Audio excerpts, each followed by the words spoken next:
Are you ready? So here's the spinning wheel, and I'm going to spin it and land on one of these sentences, and I want you to tell me, is it correct or incorrect, good or bad, okay?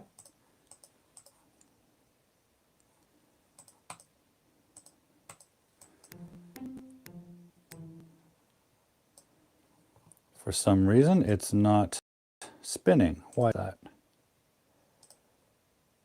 Okay, here we go. Come on now, spin. Here we go. Is it making any sound? I can't tell. Okay, here's our first sentence, folks. Where you bought those shoes? Where you bought those shoes? Is that good or is that bad? Tell me in the chat box. Good English, bad English. Your turn to investigate. You guys are the gumshoes today. Is that correct English or is that bad English? Okay, I see somebody saying bad, bad, bad. Anyone else? What do you think? Good English, bad English. Good English, bad English. Good grammar, bad grammar. What do we have here?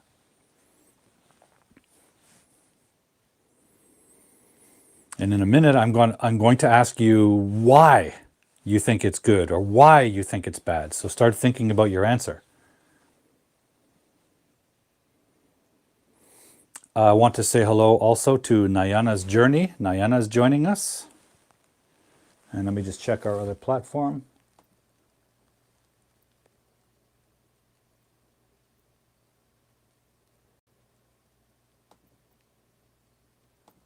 Okay.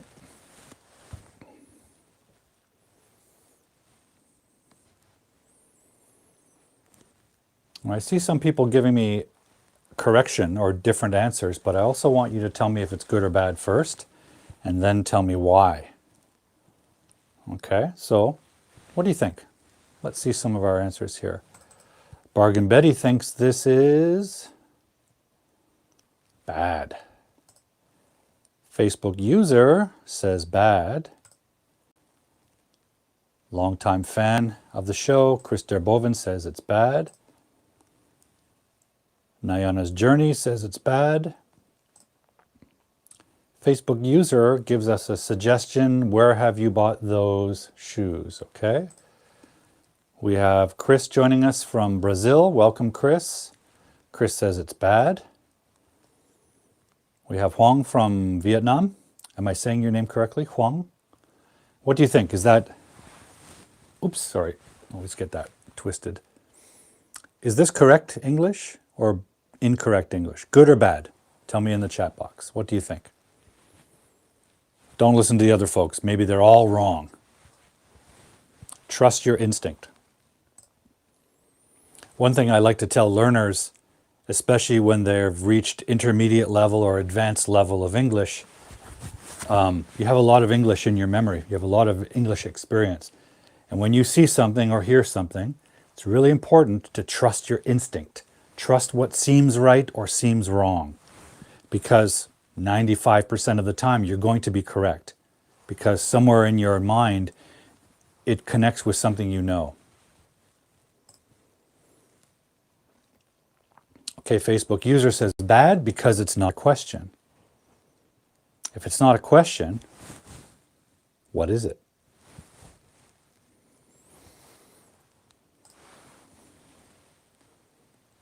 Okay, sounds incomplete.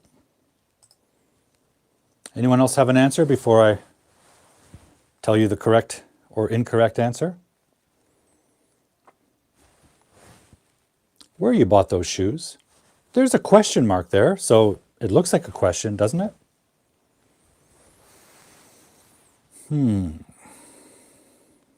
What do you think, folks?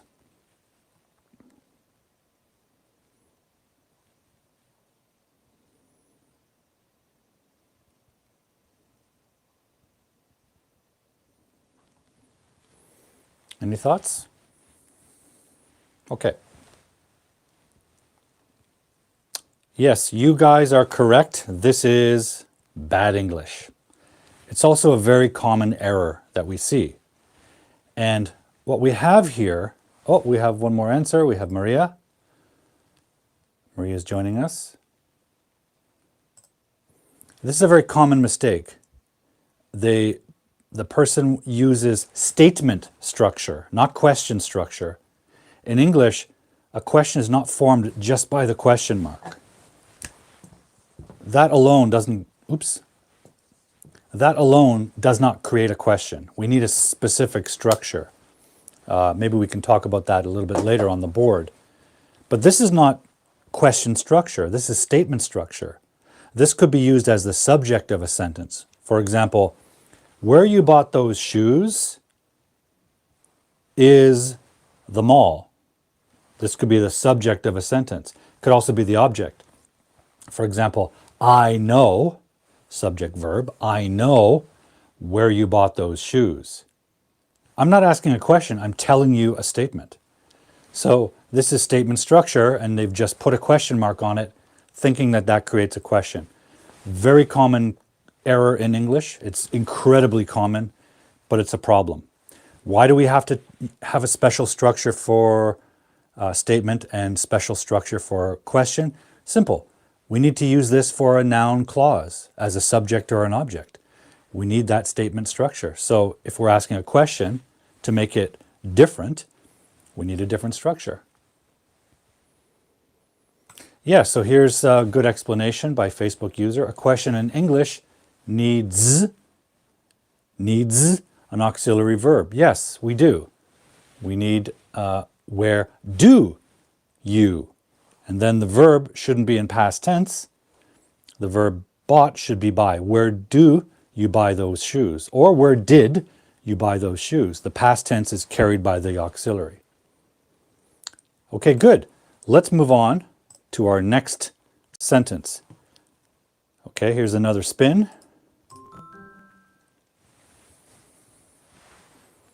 Here we go. Let's find our next sentence.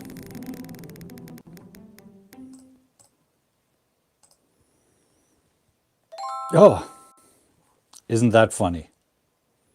Let's try again.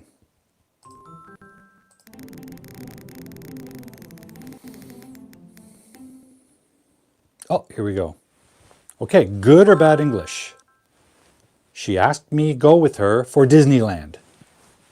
Tell me, good or bad? I'll clear the board. You think about whether this is good or bad English. Correct or incorrect? She asked me go with her for Disneyland.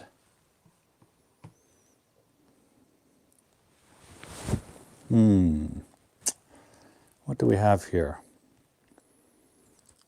Oops. Do we have a grammar mystery or do we have a grammar solution?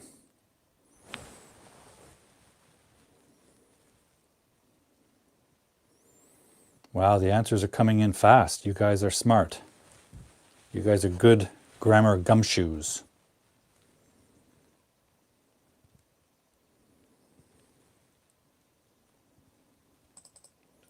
Okay, Maria says it's bad English. Chris says it's bad. Facebook user says bad and suggests asks or asked. She asked me go with her for Disneyland, okay?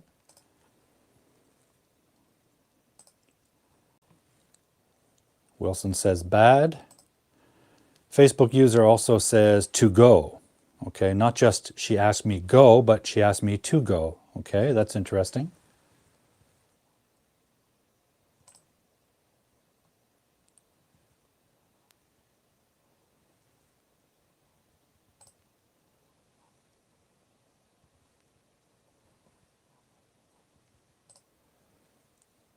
Okay, Wilson suggests she asked me to go with her for Disneyland. Okay.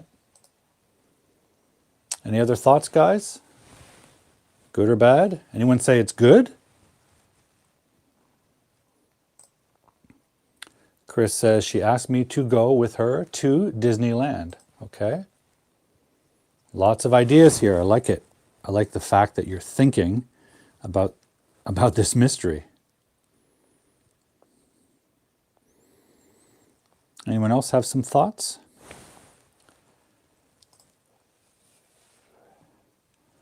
Bad. She asked me to go with her for Disneyland. Okay. She asked me to go with her to Disneyland. Okay, good. We have lots of suggestions here. Very nice.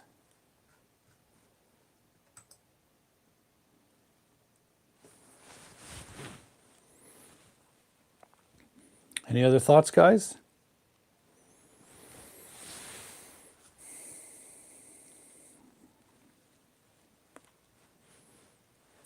What do you think? Is that everyone's answer? Okay. You guys are correct again. This is bad English. And it's bad for a couple of reasons. First of all, there's a couple of problems with this sentence. The first one is the first verb, ask. If you have a subject, she, a third person singular subject, we need to change the verb to asks. Okay, if it's simple present. If it's past tense, it definitely has to change to asked, ed. We can't just say she asked. Ask is base form. She asked, let's say past tense is the correct choice. We don't know 100% the verb tense because we don't have a specific time.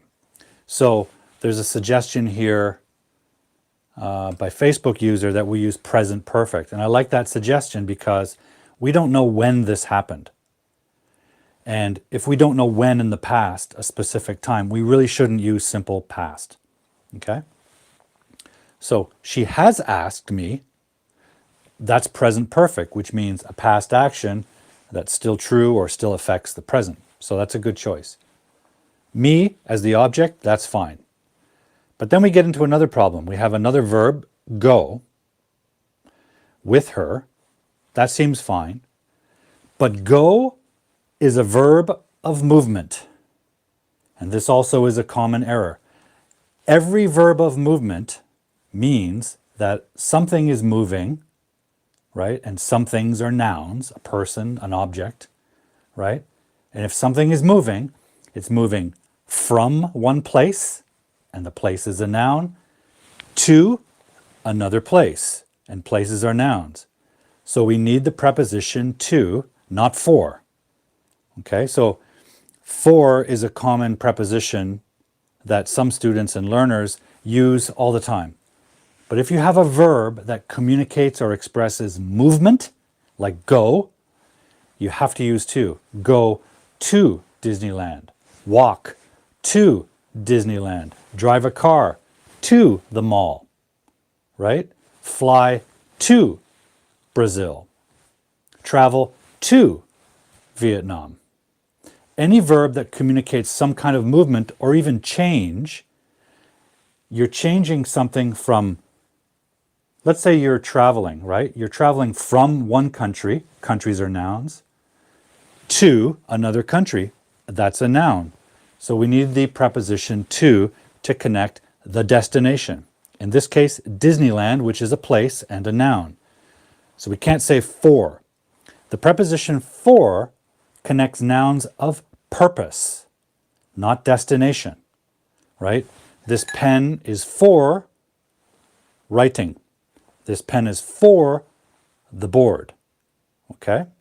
I'm not telling you that it moves. I'm telling you that it has a purpose. We have a verb here, go, that quite clearly always communicates movement. Movement verbs use to. That's the rule. So it should say, she has asked me to go with her to Disneyland. I believe Maria had that correct. Some others had that correct, but this is the first one I see.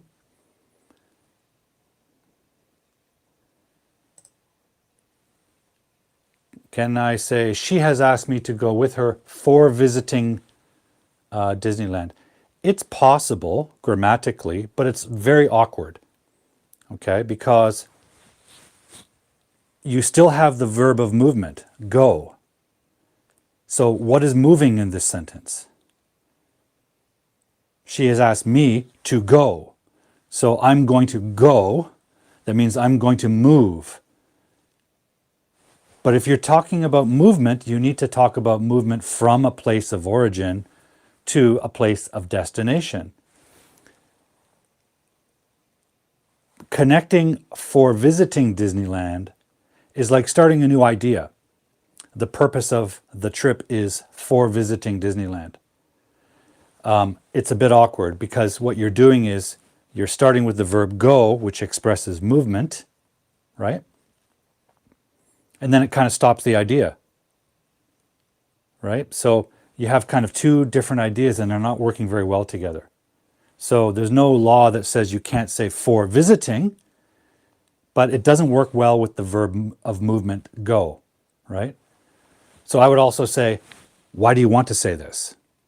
Just don't, right? There's no need to because we have a correct way to say this. She asked me to go, movement, with her. We're going to move together. Where? To Disneyland. And it implies that you're moving from one place to another.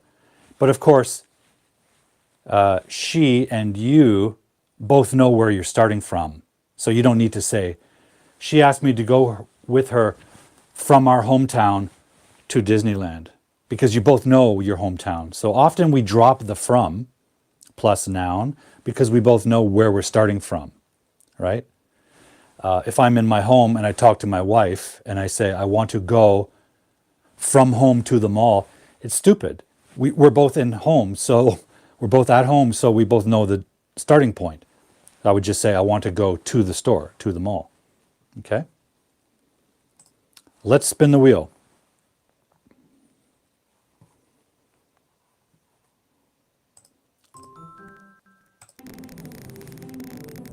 We'll do a couple more of these and then we should move on.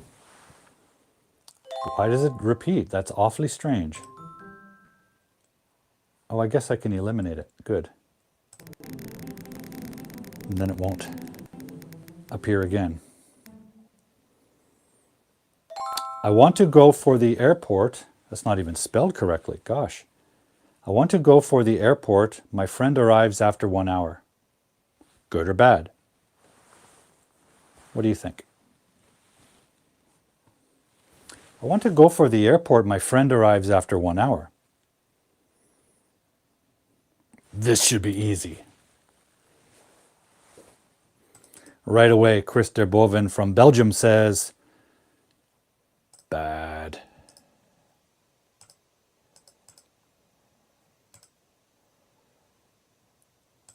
Facebook user is quick to say, bad.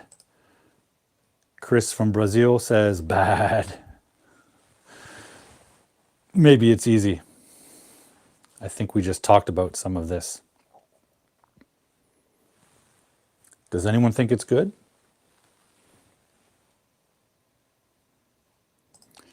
Wilson says bad. Nayana's Journey says bad.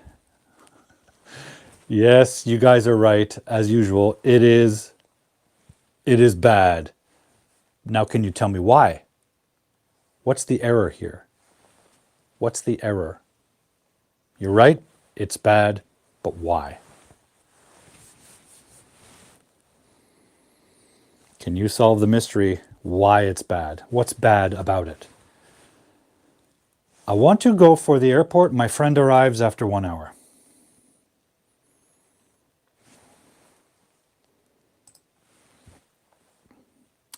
I want to go to the airport because my friend arrives. My friend will arrive after an hour. Okay. So you've added the subordinating conjunction because to connect the two ideas. Okay. Because my friend arrives. Okay.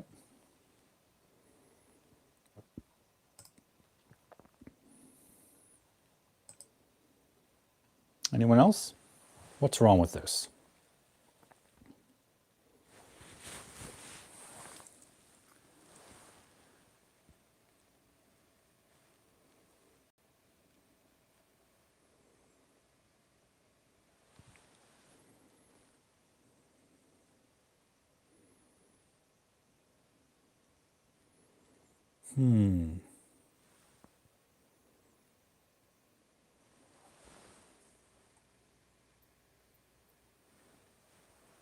Just checking on something here, guys.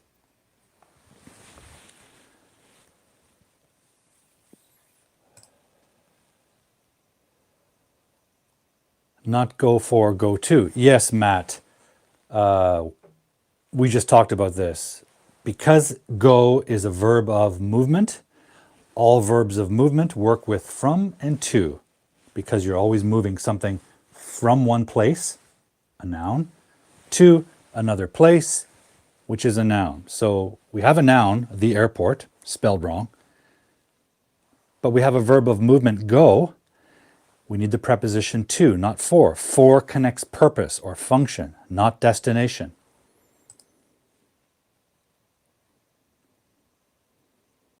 And I think you guys are also noticing there's a second problem here, which is we have two separate ideas expressed in two independent clauses, right? It's got a subject, a verb, and a complete idea.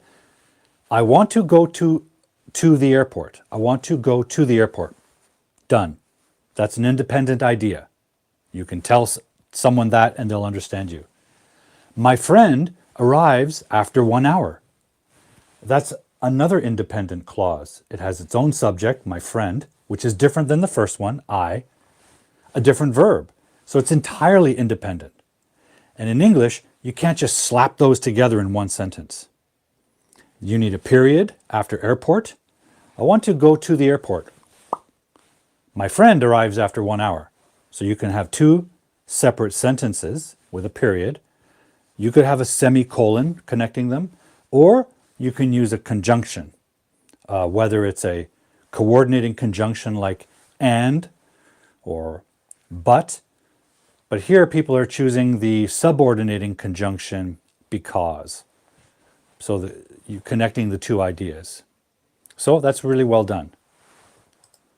Okay, guys, let's spin again and let's see if we can find something good.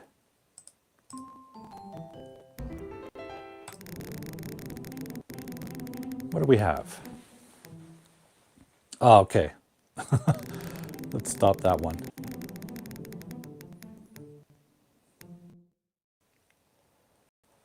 Wow. Let's eliminate that and spin.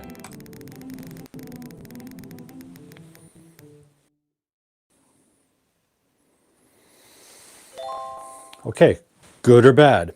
If I live close to a store, I would go shopping in the rain. What do you think? If I lived close to a store, I would go shopping in the rain. Good? Bad? What is it? Good or bad? Good, good, good? Bad, bad, bad. What do you think?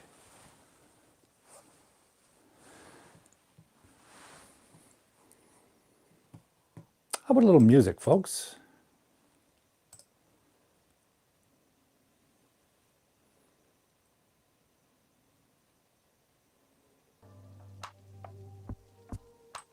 A little background music for you.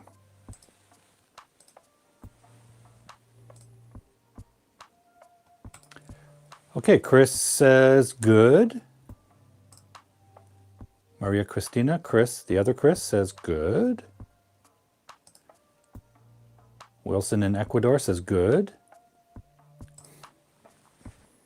Matt says, by the way, Matt, where are you watching from? It sounds good to me, says Matt. I think I've seen your name pop up on the show a while back, Matt. I can't remember if you have watched us, have joined us before, and where you're watching from.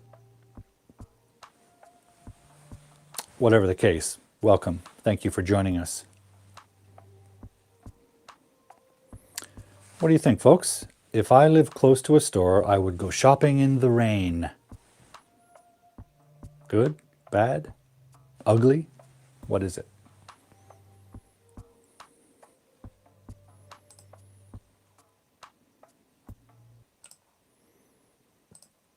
Any thoughts?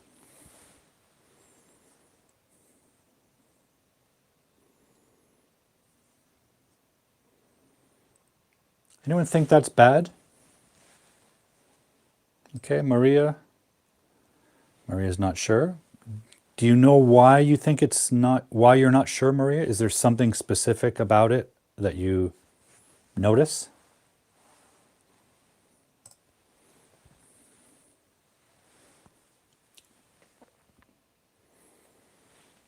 Canada Burnaby, I was your student in 2020. Oh, I see, yes. Well, thank you for joining us, Matt. It's great to see you again. It's nice to know you're still here around the...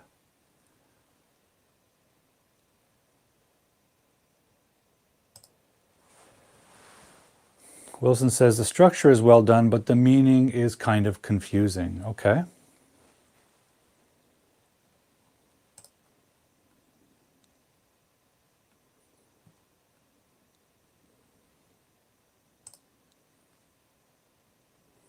Good grammar, conditional number 2, type 2. It's not clear in terms of its meaning.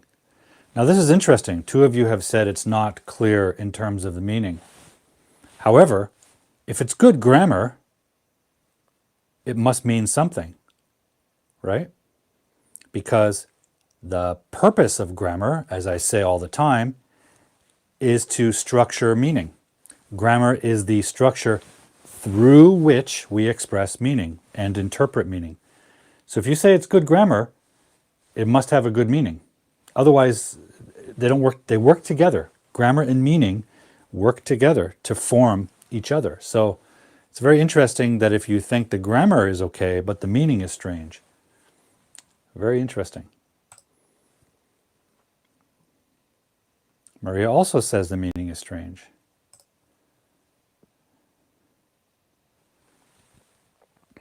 Okay.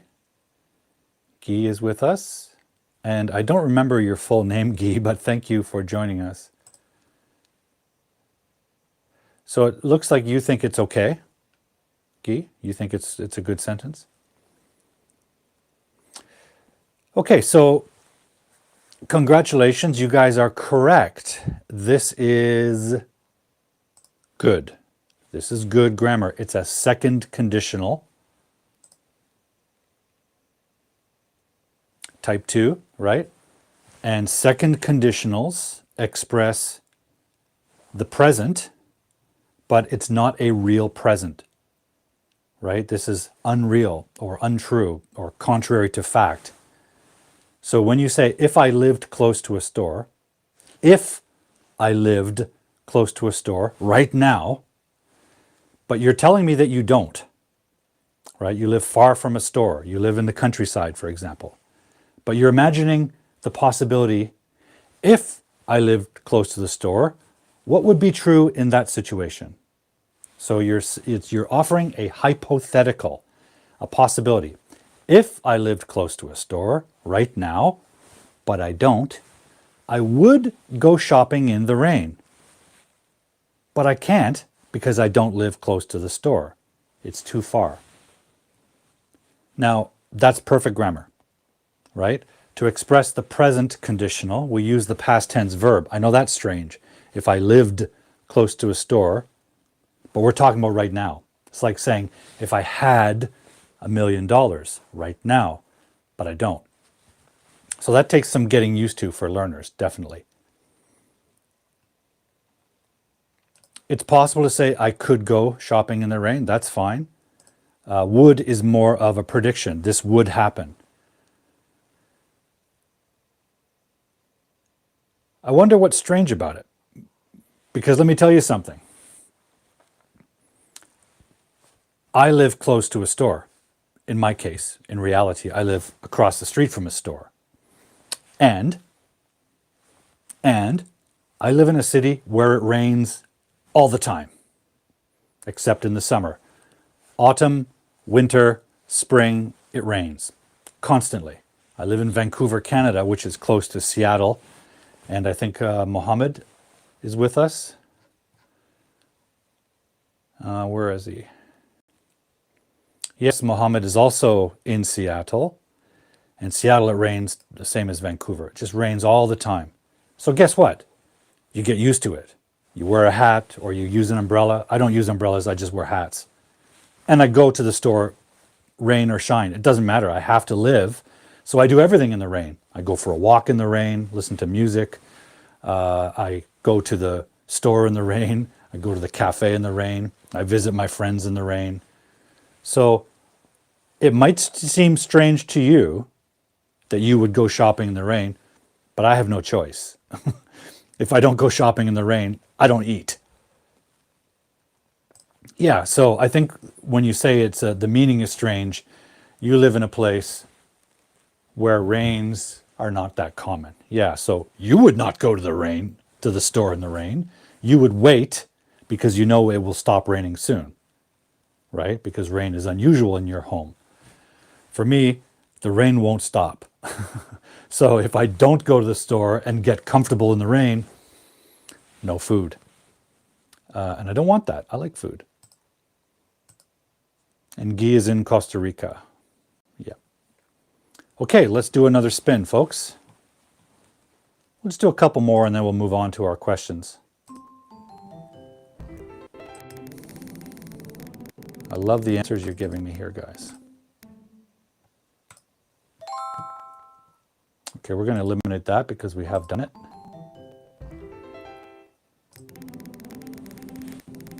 Let's do two more. Canada have much snow. Now, this is partly true. I live in a place where it doesn't snow. Vancouver on the west coast doesn't snow a lot. As I said, it just rains. But maybe this is true generally. What do you think? Good or bad English? Canada have a much snow.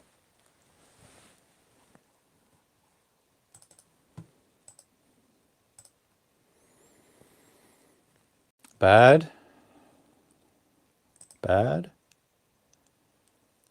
Anyone else? What do you think? Oh, here they come. Bad. Bad.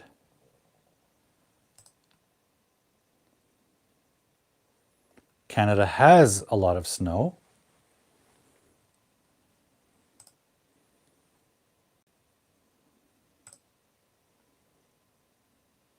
Canada has a lot of snow. Okay.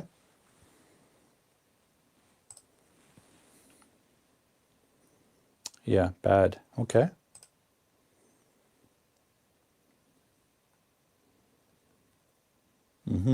Okay, so it looks like everyone thinks that it's bad. Chris doesn't like the verb at all. So Chris is suggesting Canada gets a lot of snow. Very good. Okay. Just destroy that verb and let's replace it. I like it. That's great. Matt from Burnaby says bad. Okay.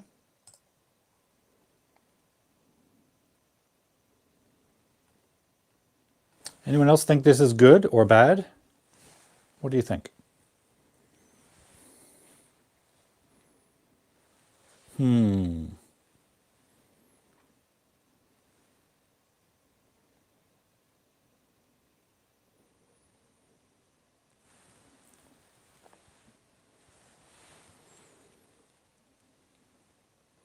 Well, okay, let me tell you. This is bad, and it's for the reason you guys have suggested. The verb is wrong. Oh, Emmanuel is joining us. Hi, Emmanuel. Emanuela, sorry. I thought you were a different person. Manuela, thank you for joining us. We don't see much, and Canada is the third singular subject. It's talking about the truth, so we can use present simple.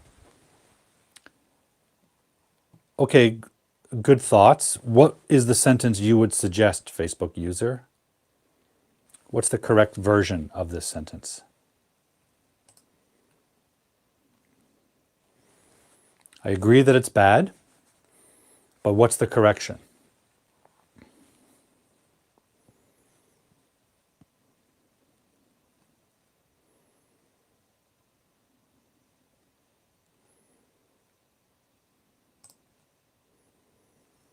So Chris has an interesting suggestion here. She says Canada gets a lot of snow.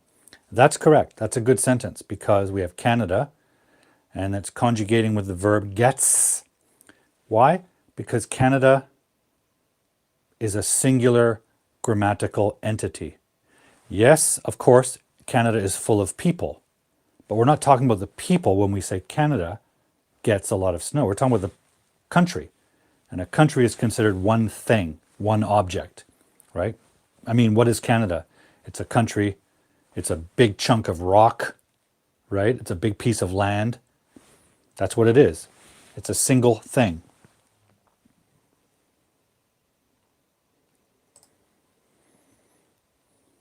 Right? So, third singular subject, yes. Canada has or Canada gets, right? That's what we need. We need Canada has. Is that the only problem, though? Or is there another problem with this sentence? I think there's a second problem. Let's say we use Canada has, right?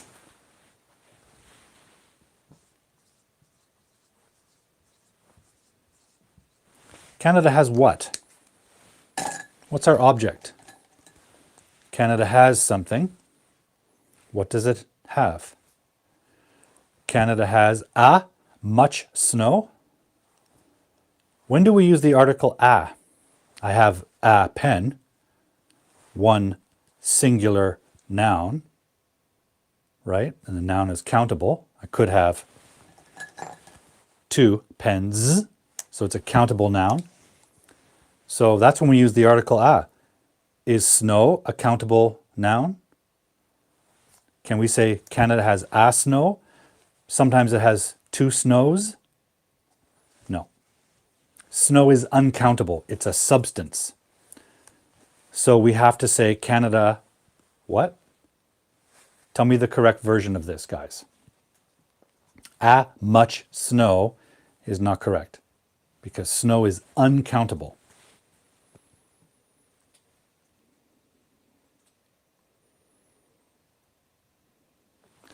Can we say Canada has snow? Oops, sorry. Forgot my board is smaller here. Canada has snow?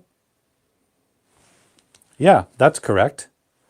But we've lost a little of the meaning here but with the word much. If this is uncountable, how can we describe it? Canada has much snow?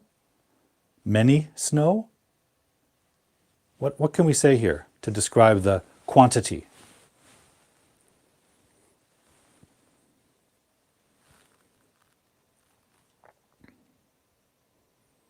Any ideas? Yeah, Chris says a lot of. Good. If we have an uncountable noun, we can describe it as a lot of snow.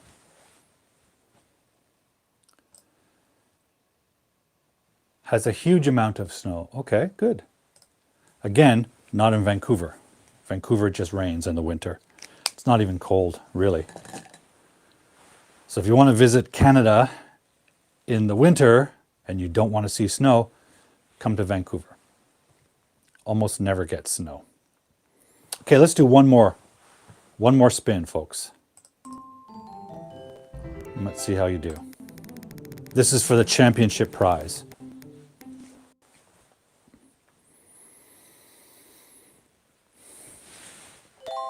She helped Riki paint the new table. Good or bad? She helped Riki paint the new table.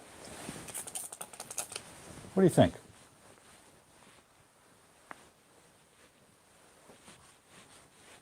Good, bad, what do we have?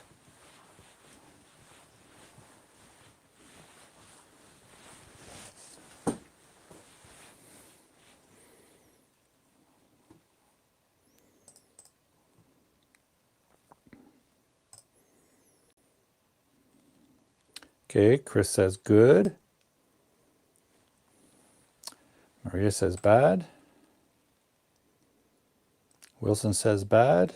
Facebook user says good. Maria Cristina says good. Emanuela says correct. Matt says bad, something is missing. We're divided on this. Some say good, some say bad. It's a mystery. This one is a big mystery. I have to look at this very closely.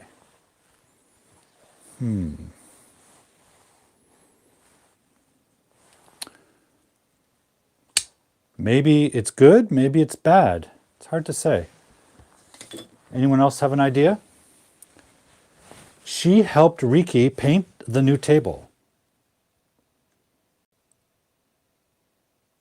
Good or bad? The choice is yours. Do we have evidence? Do we have a clue that tells us it's good or that tells us it's bad?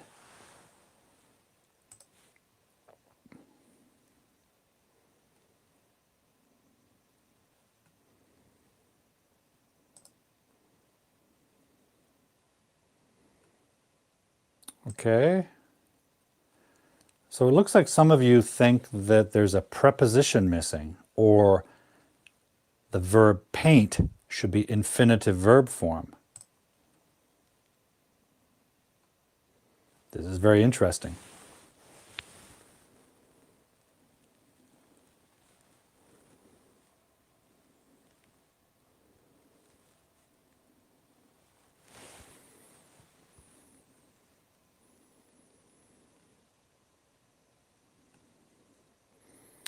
I'm glad we're ending on this question, or this sentence, because this sentence will give us a very useful piece of grammar to have a look at that I think is worth exploring. So I'm going to put it on the board and we can get ready to talk about it, because I think this is a good example. Does anybody else have an answer?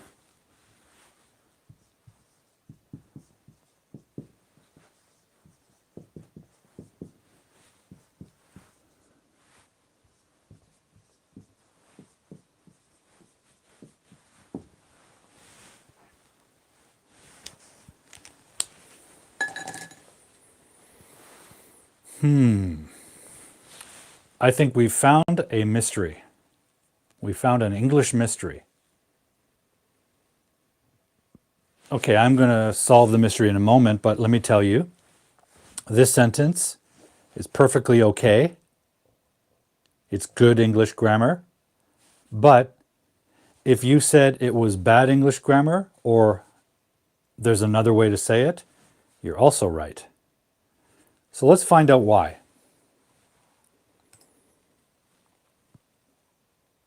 Emanuela says, to paint sounds weird. Okay, so I think we're all noticing that the verb paint, that's the location of the problem or the mystery, right? Do we need to say paint or to paint? Let's take a look. So I'm going to say goodbye to our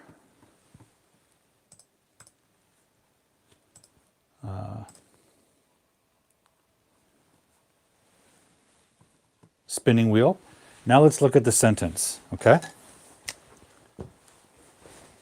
And actually, let me get out of my costume here so I can move a little bit more freely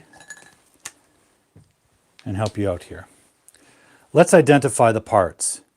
Is this sentence correct or incorrect? Let's first identify the parts of speech we have.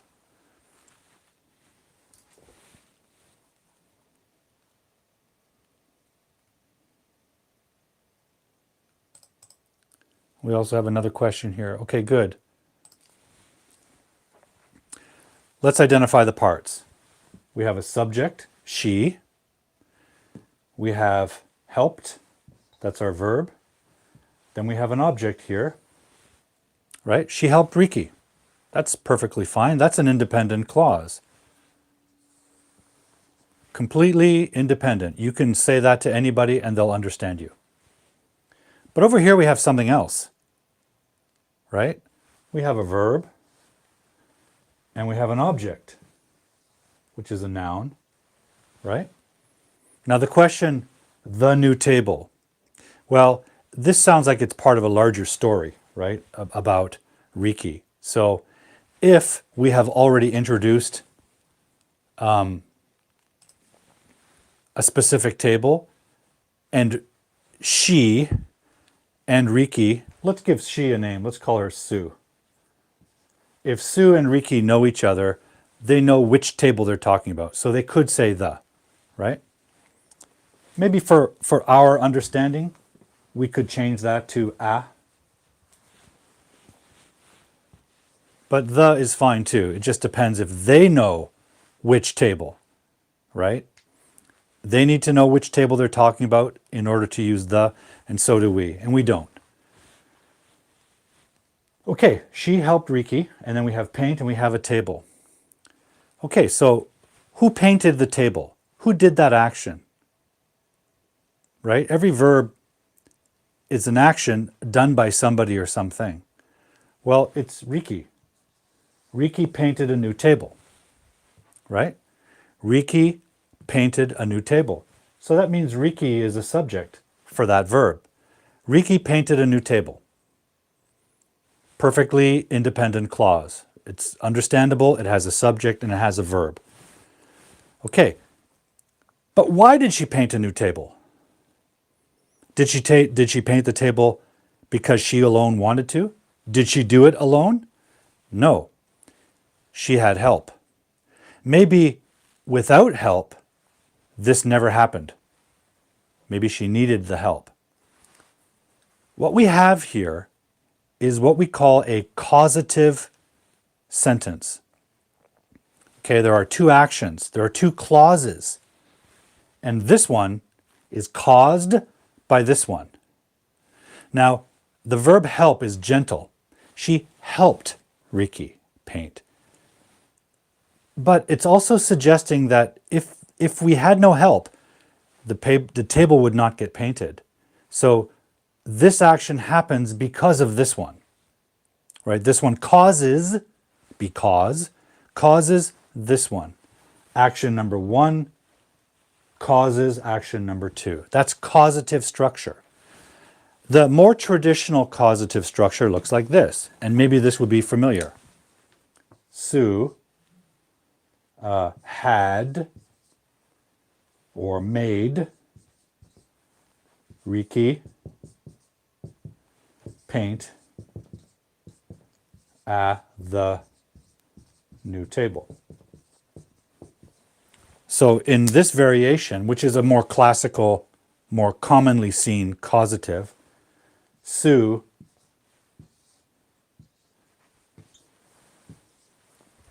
Sue made Riki or paid Riki some money to paint the table.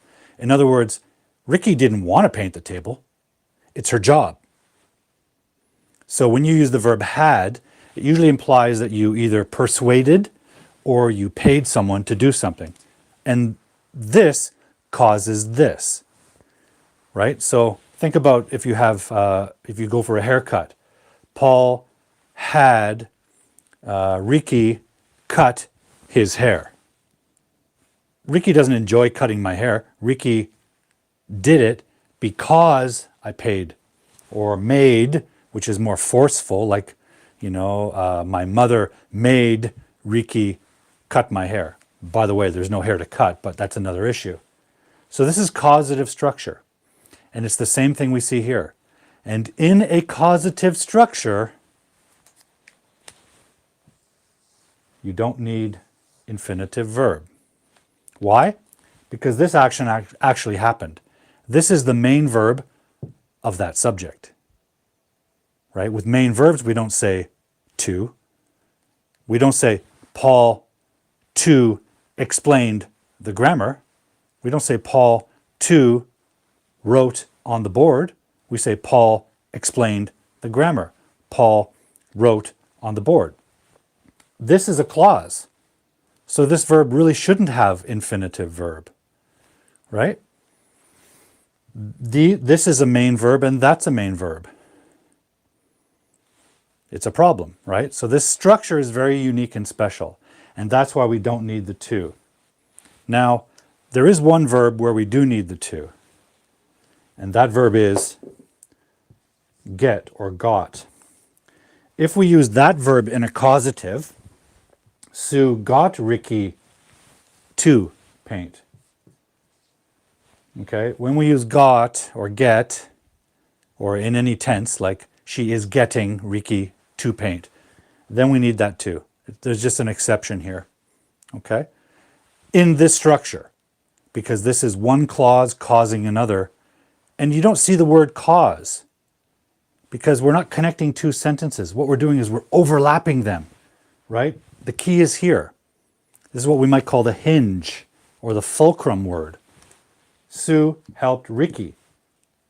Ricky is the object for this sentence. Sue helped Ricky. Subject, verb, object. And Ricky is the subject of this clause. So there's overlap, right? There's overlap here. We're not connecting two separate sentences. We're overlapping two sentences. That's different. That is a unique structure we call the causative.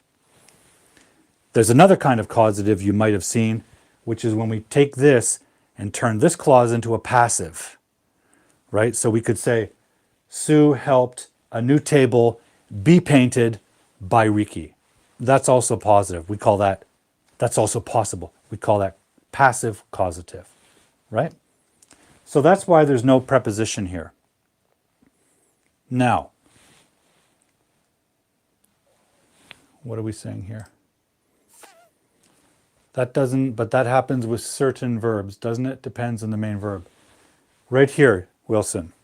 With causative, we can't use every verb here. There's only a few. There's helped, there's had, there's made, there's got. There's another one I'm forgetting. But there's only a handful of verbs for a causative structure, right? Had implies that you paid someone. Got implies that you talked them into it.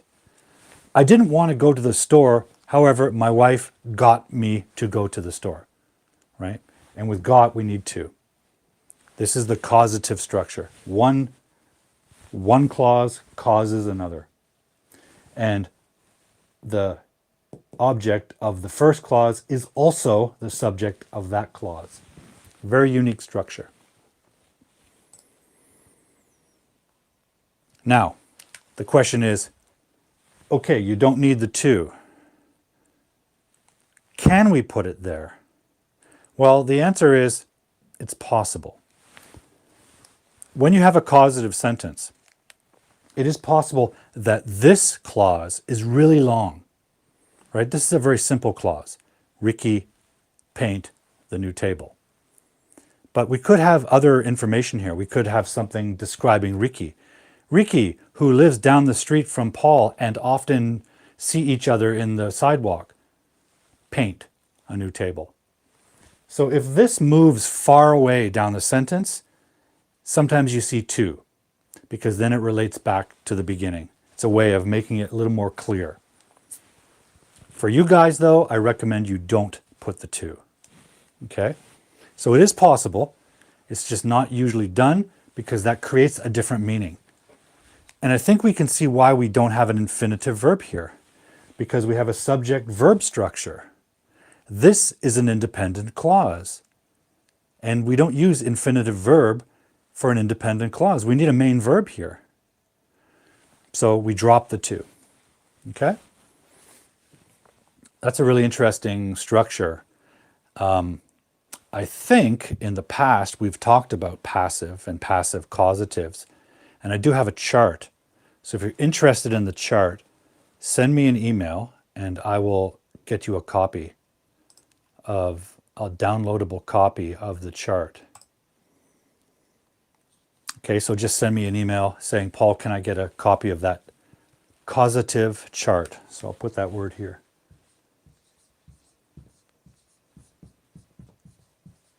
Causative grammar, causative chart.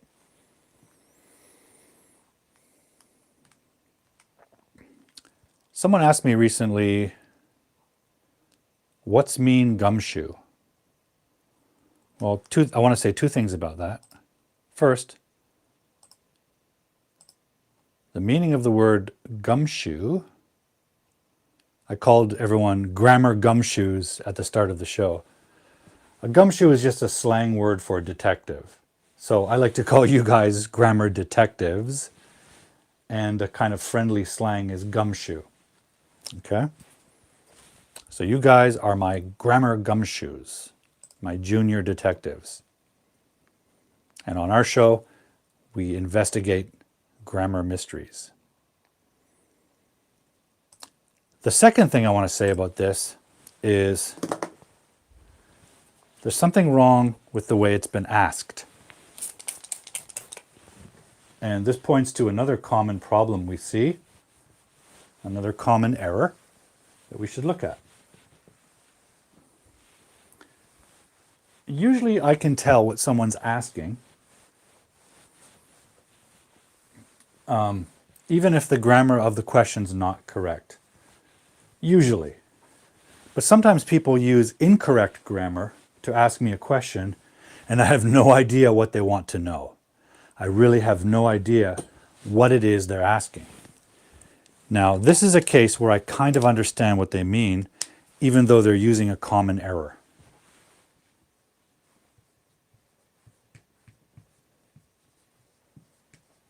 What's mean something? So the error here is quite simple. We have the contraction what's, and the full expression of that is what is mean something, right?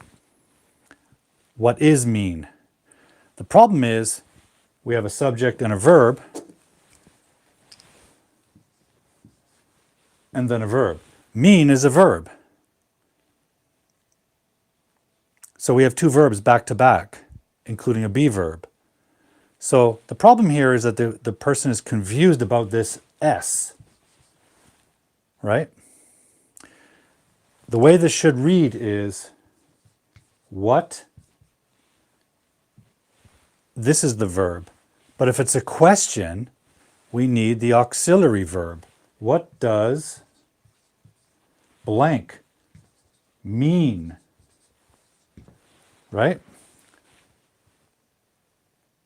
What we're asking here is the meaning of this word. What does, I don't know, pizza? What does pizza mean? Or what word do we have? We have the word gumshoe. Let's put that there. What does gumshoe mean? That's the correct way to ask a question. What, because we don't know the object or the subject. Does, that's the auxiliary verb, and it could also be what did, if we have a past point, right? What did gumshoe mean? And the verb is down here, right?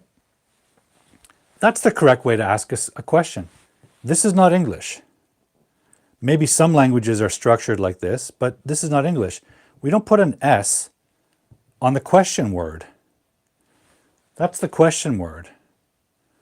I think they're confused because sometimes if we make a statement, we say something like, gumshoe means detective. If that's the answer of the statement, the verb gets the S. It's like saying Paul eats pizza. Wilson likes teaching, right? The verb gets the S, not the question word. So this is just bad English, but it's a very common error. So please be careful of that. And it's the same with the pronoun it. Sometimes people say it's mean. Don't do that either. The verb gets the S.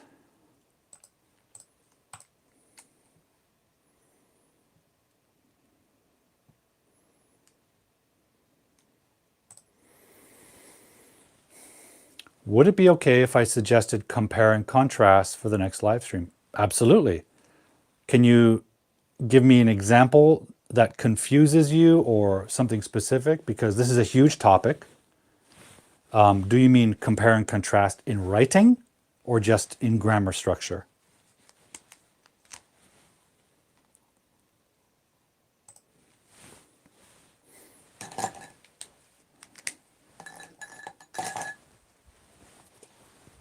What's it mean? Okay, good.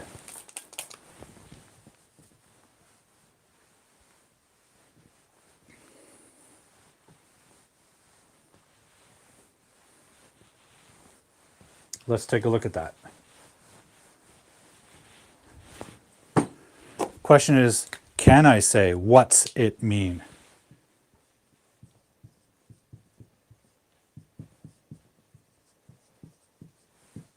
I would say you can.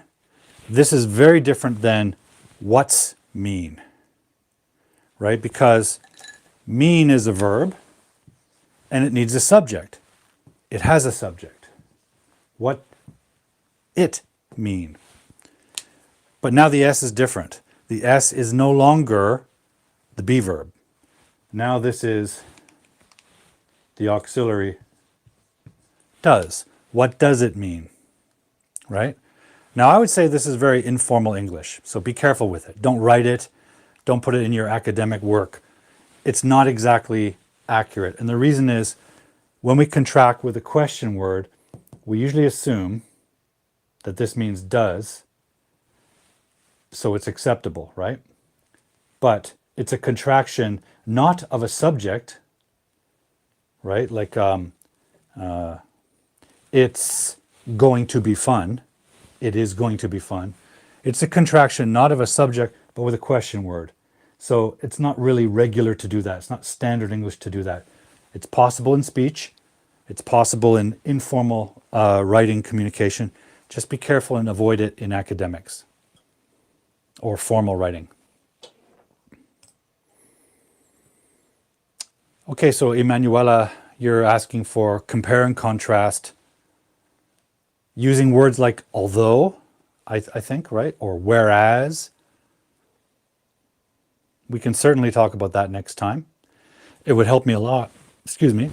It would help me a lot if you could send me some examples, sentence examples or questions. But we can certainly talk about that next time.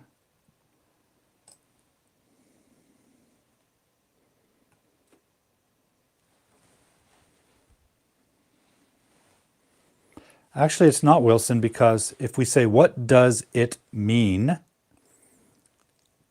It's not past tense, right? This is present tense. The auxiliary verb do is the thing that expresses tense. So even if we had past tense, what did it, this conjugates with it, right? It doesn't carry the tense. This expresses the tense.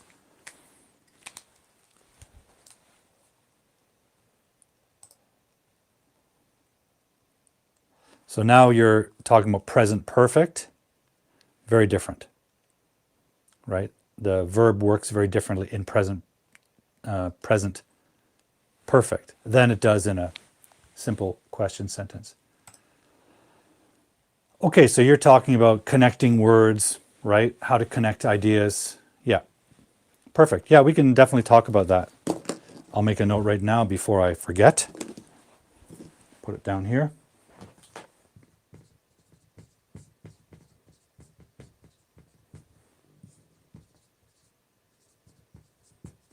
We'll talk about that next time. Sure. Great. Well, guys, let's take a pause and welcome our guest. Let me just get things ready here. Make sure we have what we need in order to welcome the guest.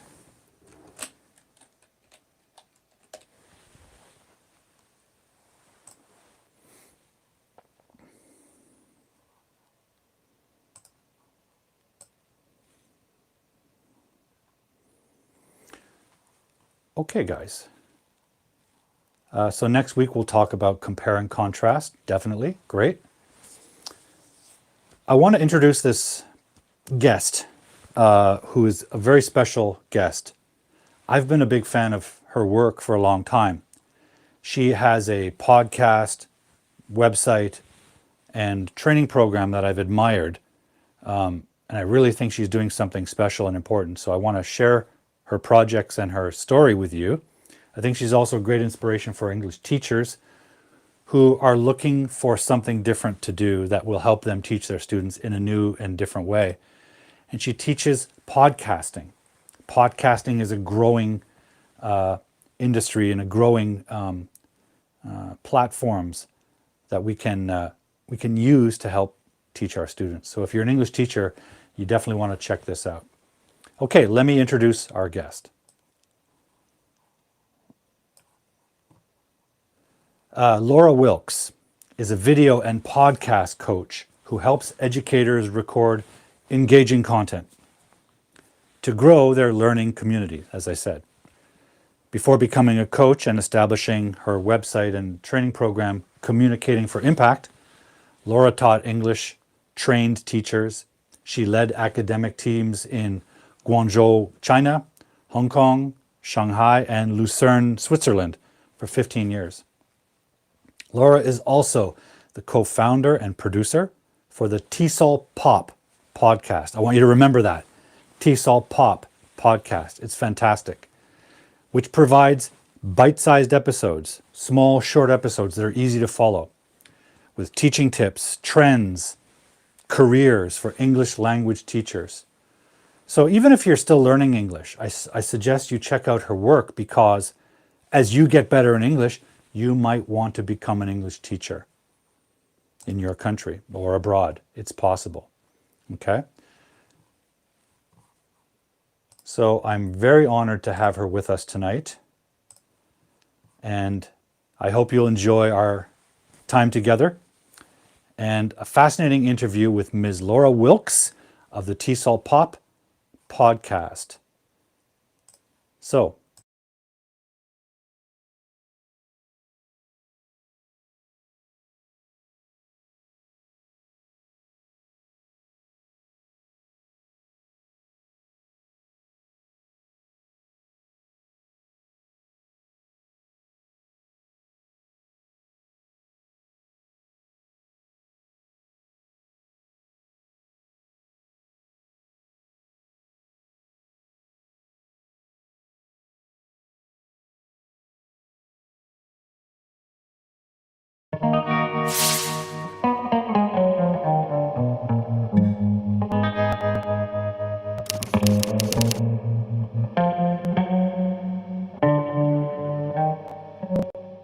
hello and welcome, Laura, to the show.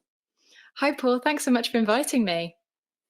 I'm really thrilled to have you for a lot of reasons, but namely because I've become a fan of your work. Over the last couple of years, I myself have gotten involved in a couple of podcasts, and I'm not even sure how I discovered your work as a podcast coach and podcaster, but I've learned a lot from you. So I'm really looking forward to talking about this topic as well as English education. Thank you so appreciate much. you joining me. Oh, it's lovely. Thank you so much for your kind words. I'm so happy to hear that TESOLPop has been helpful and inspiring for you. So that's brilliant. Yeah, and in fact, even this morning, as I was setting up my studio, I was listening to an episode I hadn't heard before with Gina Rodriguez. Yeah. About branding. Very useful one, right? About LinkedIn branding specifically, right? That episode. Specifically, yeah. And it really made me think, because I co-host a writing podcast with a couple of gentlemen, both of whom are from the UK, and one of them seems like just a master. He has mastered LinkedIn, and he posts regularly, and he has humorous posts, but they're educational and informative. And I've struggled so much to make any use of LinkedIn. So, in contrast to what he's done. And so I really got a lot out of that podcast, just about focusing your branding and your message. And as an English educator and tutor and coach, realizing that there are decision makers on LinkedIn. I really love that insight about decision makers like parents. Absolutely. There's so much that you can get out of that space, whether you're working in adult education, you're looking for clients directly there, or those key decision makers that you mentioned. If you're a teacher of teenagers and young learners, there's so much great networking opportunities that can lead to business for entrepreneurs in education like yourself. Mm. I hadn't thought of it that way. I'd always thought of LinkedIn as being business to business or sharing marketing tips. And then I realized the beauty of LinkedIn is that it's largely professional adults, many of whom have children. Exactly. Many of whom pay the bill for tutors and coaches. So it really opened my eyes to some possibilities that I look forward to exploring. Does this mean we're going to see more posts from you on LinkedIn, Paul? Is that what you're committing to? Yeah, absolutely. I've put you I on the want to spot say, now. yeah, you have. I've been so hesitant because I feel, and this is something else I've seen in one of your blogs, is I feel like I have nothing to offer, which doesn't make sense because, you know, I've done pretty well as a professional English teacher. I have a following on social media with my YouTube stuff. But when it comes down to LinkedIn, I've had this feeling like, well, I just don't know what to say and what to offer. And maybe that's because I wasn't looking at my own brand correctly. Yeah, and I don't thinking know. about who you want to talk to and just imagining that you're talking to that person directly. I think you know your clients so well. So those conversations you're having, those themes that are coming up with your clients are perfect for the LinkedIn space, because by sharing those, you'll speak to them prospective clients and you're talking their language. So yeah, we can always brainstorm ideas, but I really hope to encourage you and to see you more active on that platform, because I think it'll be really beneficial. And it's funny because I have to confess I've ignored its potential, even though I've gotten in the last year 3 clients who found me on LinkedIn through nothing that I did.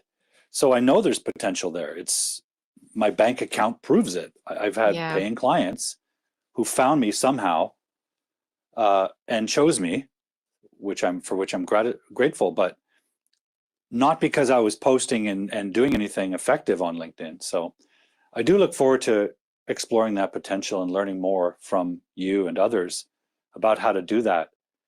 One of the challenges I've had, including with this live stream, is that I'm interested in so many different things, and I've spread myself out across social media in different ways. And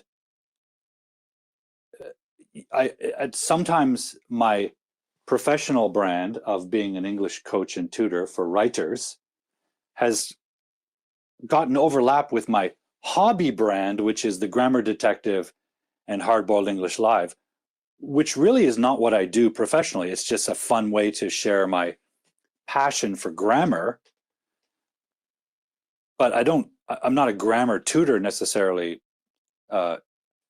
professionally. It's a hobby, it's a passion. I have a knack for it on some level. So I've developed this playful brand, the Grammar Detective, and I've figured out what to do with it and reach an audience with it and how to brand myself as that at the expense of spending the same kind of time and effort to develop my brand as my professional, in my professional capacity.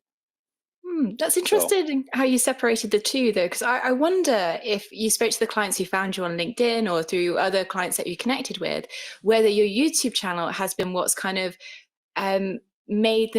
enabled them to get to know you and to make that first step in contacting you. Because when we think about our branding and how we put ourselves out there, we can be really fun and show something fun, a fun side of ourselves. In this case, your passion for grammar, which does relate to writing and academic writing. It's a really fun way to kind of explore language and show your passion for the language. And that's something that can really speak to clients. And that could be the connecting point. So I wonder if your clients actually discovered you through this channel and then that led to LinkedIn, or if there's other clients that just discovered you purely through your passion for the Grammar Detective channel. Yeah, it's a good question. I really don't know. And I do agree there's some overlap there. And in fact, on a few occasions when a client has approached me, you know, while text messaging, I'll refer them to my YouTube channel because it's an example of me. Yeah. And it's an example of my, at least my playful side, because often when we work on writing together, it can be kind of intense and serious, and it brings out my sort of teacher intensity in a way that kind of covers over my playful side, and I don't want to lose that. And I certainly don't want my clients to feel that there isn't that element in their working with me as well. So I have referred them to the channel and say, there's an example of what I do in some ways, but you can definitely get a sense of my personality, whereas you can't with a text exchange. So exactly. But I wonder how many have found me through that channel. It's hard to know. Something to investigate. You've got a new case there for yourself. Yeah. But enough about me. Let's talk about you. Let's rewind the clock as we usually do in these interviews. I want to get a sense of your background and your growing up and discovering your passion for education. Maybe for some it's a turning point where they had an initial career and pivoted towards English education. How did you become an English teacher? Can you share that story with us? Well, actually, my first teaching job was when I was 17. I got a teaching assistant role with my local county council in the UK, in Leicestershire specifically, where I helped adults with special learning needs learn and access drama. So I worked as the assistant to a very talented teacher, and we put on performances, we enabled the learners to communicate and express themselves creatively, and that really set a seed for me going forward. And I always showed an interest in education that led me to pursue it later on after I graduated from university. So that's how it really started. I'm very fortunate to have had that experience so early on as well, at the age of 17, working within my local community. So when you entered university, did you focus immediately on language education? No, I actually wanted to pursue what I was passionate about. So I wanted to go the subject first, then with the potential of doing the teaching qualification in that subject. So the subject I chose in the end was modern history, and I went to study that in Scotland. And I'm really glad I chose that subject, because I think when you're studying for a long time, the 4-year course is a master's course in Scotland. So you do need to have a lot of passion for it. And I thought that could be then the passion I bring for that subject could be something I bring to the classroom. But the fortunate thing about studying in Scotland is that the first 2 years you can select different modules. So obviously half of them need to be within your elected course of study, what you're graduating in, but the other half you can have a lot of fun with it. And so I did modern European literature, I did anthropology, I did international relations, I did philosophy for a while. So I got to really explore a variety of subjects, and I realized as I specialized in my final few years that I had a real passion for women's history, and particularly in literature. And that's what led me to travel and do different projects exploring different forms of literature and how it related to specific times in history. So it kind of does all meld together. That's the wonderful thing about studying history, is that you can choose to specialize in something that's quite specific that relates to areas of interest that you begin to uncover. I couldn't agree more. In fact, what you described of the Scottish university system, is that throughout the UK it works like that, where you can sample different disciplines? Not to that degree. I think the Scottish system is quite exceptional in that sense, that it does encourage that kind of exploration for the first couple of years. It's certainly the case for St Andrews, which is where I studied, which is renowned for its exceptional education, encouraging you to grow and take risks and stuff. And that's exactly what my tutors and mentors that I had in that university setting did do. So perhaps more typical of a Scottish system, definitely typical of where I studied, perhaps less so in the wider UK English and Welsh universities. But I perhaps shouldn't brush them all as different and make huge sweeping statements like that. It's obviously important when people are thinking about studying, as I'm sure some viewers are thinking about, is to explore and ask these questions to see if the university gives you that degree of flexibility.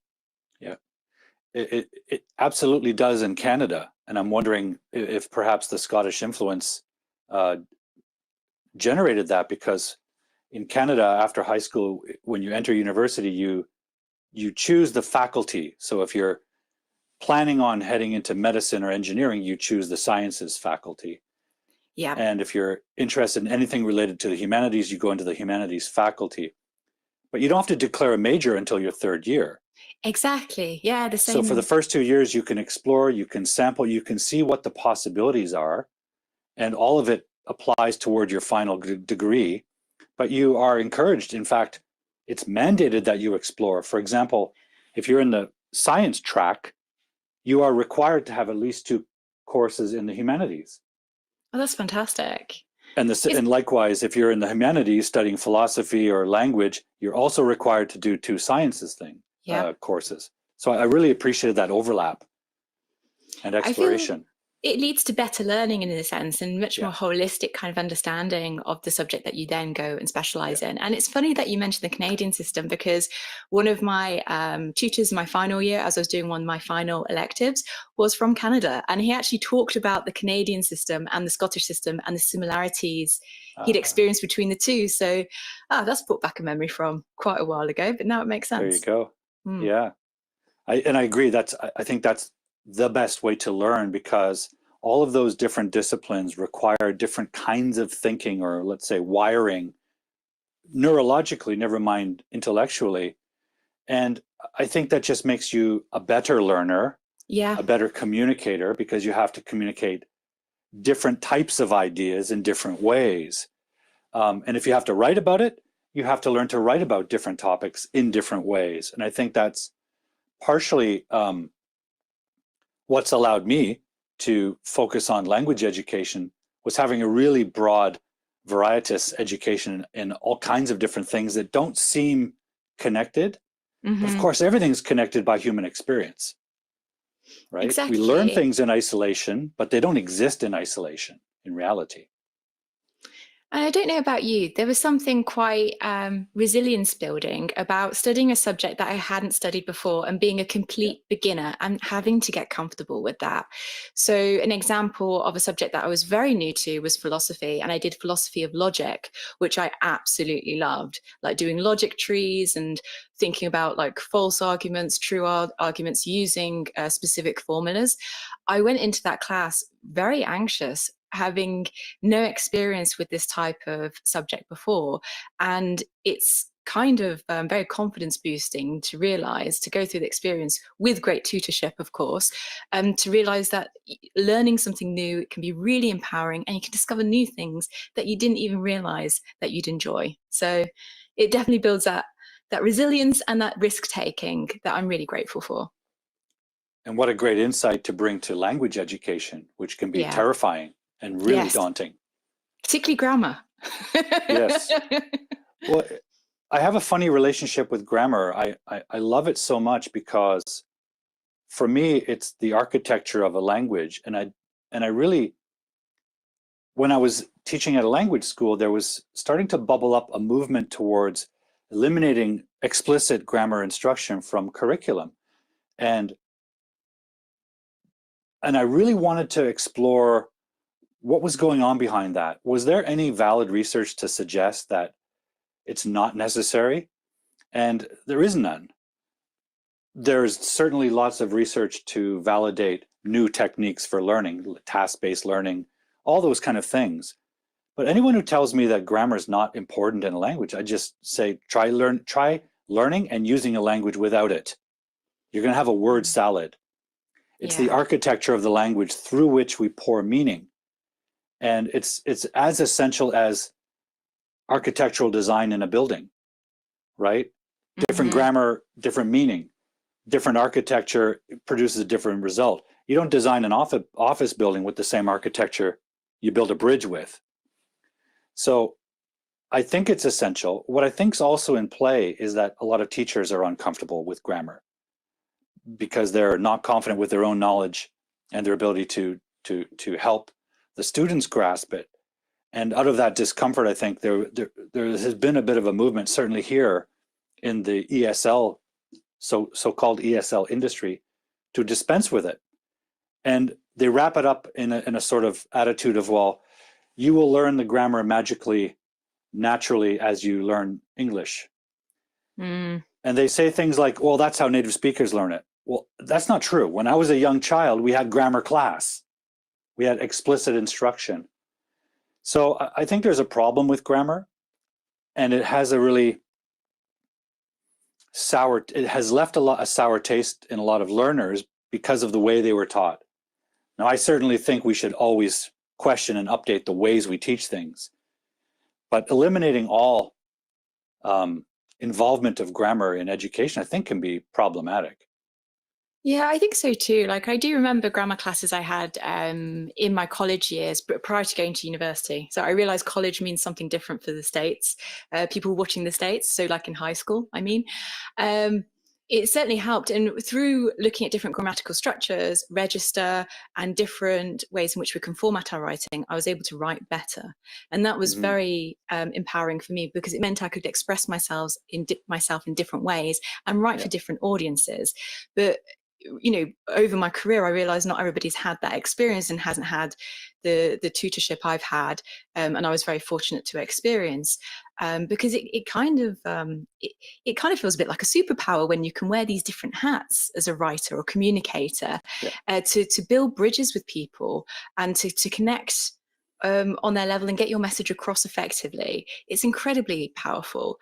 And without knowing those structures and being able to think about it quite critically, it can feel like there's some sort of magic happening when there isn't really magic to it at all. Anyone can learn these structures and ways to communicate, whether they want to write effective emails in their work, to kind of get more work, get the aims of the project fulfilled, and to help reduce inefficiencies and confusion that can cause across emails, or whether they're wanting to write a marketing piece to attract new clients, for example, a piece of copy in this case. Once you know the structures and the register and the things that work for you, for your voice, and for the people you're talking to, it can be incredibly powerful. Mm. And I always try to encourage my students, my viewers of my show, etc., that despite the way they may have been taught grammar, it's not just a series of rules to memorize. It's a structural design. It's an architecture. It's a system of structures, each one of which communicates a different meaning. There's precision.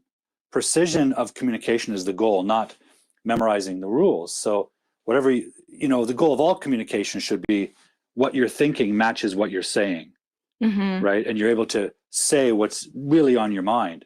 That's an ongoing challenge even for native speakers. But without grammar, that's never going to happen, right? Because your thoughts will not match your expression. So I try to discourage them from thinking of it as rules and instead thinking of it as structure, as you've said. And I think that's much more useful and graspable. The other thing, of course, that we have and had that a learner of English probably will never have is a lifetime of exposure to the language. And that's a lot of time to absorb grammar structures and self-correct and see feedback and hear feedback, not just from teachers and parents correcting us, but from life correcting us, where we see an example and say, oh, I always thought it was this, must be that. We have a lifetime of that. A language learner, especially an adult learner, doesn't have that time. So if you take away explicit grammar instruction from their learning, they're going to have huge gaps in their proficiency, I think. Yeah, you kind of need to get that balance, right, between the context, the situations that the learner wants to operate in, and the structures and the vocabulary that they need, and anything else that's important. Certainly for me as a German learner, I'm learning German at the moment. I need some structures that are kind of ready to go, that I can piece together and I can switch in and out with specific words I can use in different scenarios to survive living in a new country. And I'm really grateful for that, because without those structures, I just stumble across my words. I get really embarrassed, and then people just switch into English because they feel bad for me, and that's not what I want. I want to be able to use German, and become a more proficient user of the language. And by the way, you're in Switzerland currently, right? I'm in the German-speaking part of Switzerland, so I'm in the east side, just below Zurich in Lucerne. Nice.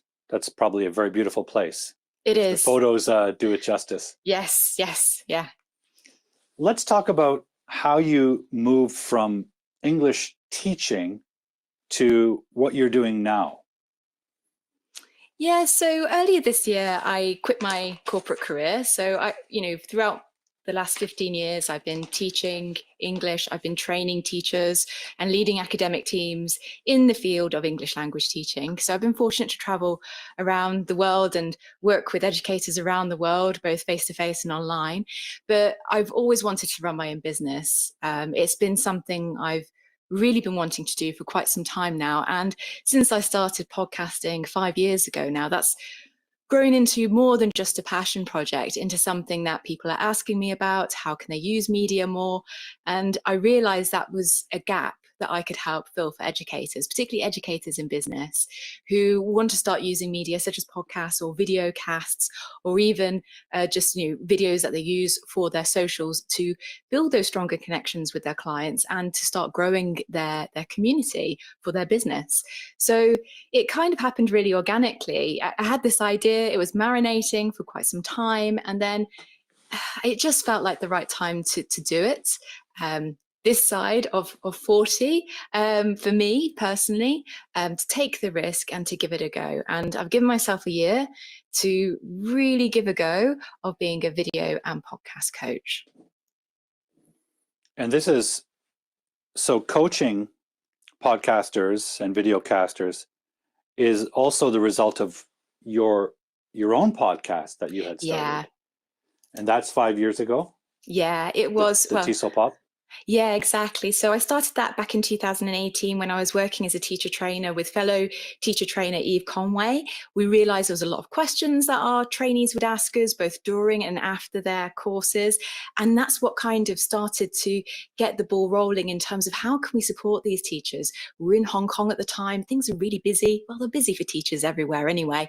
So we knew we wanted to provide them an on-demand resource that could help inspire them in their ongoing professional development, help them make informed decisions about their careers, and to feel in the loop about what's happening. So that's how the podcast came about. And we keep it very focused. They're 15-minute or less episodes that focus on a very specific and practical thing that teachers listening can take away. And is it a good time for podcasting? Is it a growing field in the digital space? It's the perfect time for podcasting. I think I'm very lucky that I had this idea to set up my own business as a podcast and video coach because it really is booming. It did start back in 2004, 2005. That's when we saw the first podcasts emerge. But I don't know about you. I didn't start listening to a podcast until like 2011. It was a bit further down the line that I first discovered this media. Do you remember your first time listening to a podcast? Later than that, probably. I'm always like a turtle. Probably 2018, I started tuning into some podcasts. Yeah, I was very late to the game. A bit late to the party, but do you remember Always. what podcasts you started listening to? Do you remember your first episodes? I can't say. I don't remember. Something totally unrelated to English or education. I listened to politics and literature podcasts, things like that. It might have been a book review podcast. Great way to remember. Have to go through the history and see if you can find those first few episodes that you may have listened to. But isn't that cool how you're able to access something that's related to your interests and you want to discover things in the format of listening to somebody's voice? And, since 2004, it did start off as quite a very niche form of media that people didn't quite understand or know how to differentiate from live radio. But now we're in 2023, there's over like 460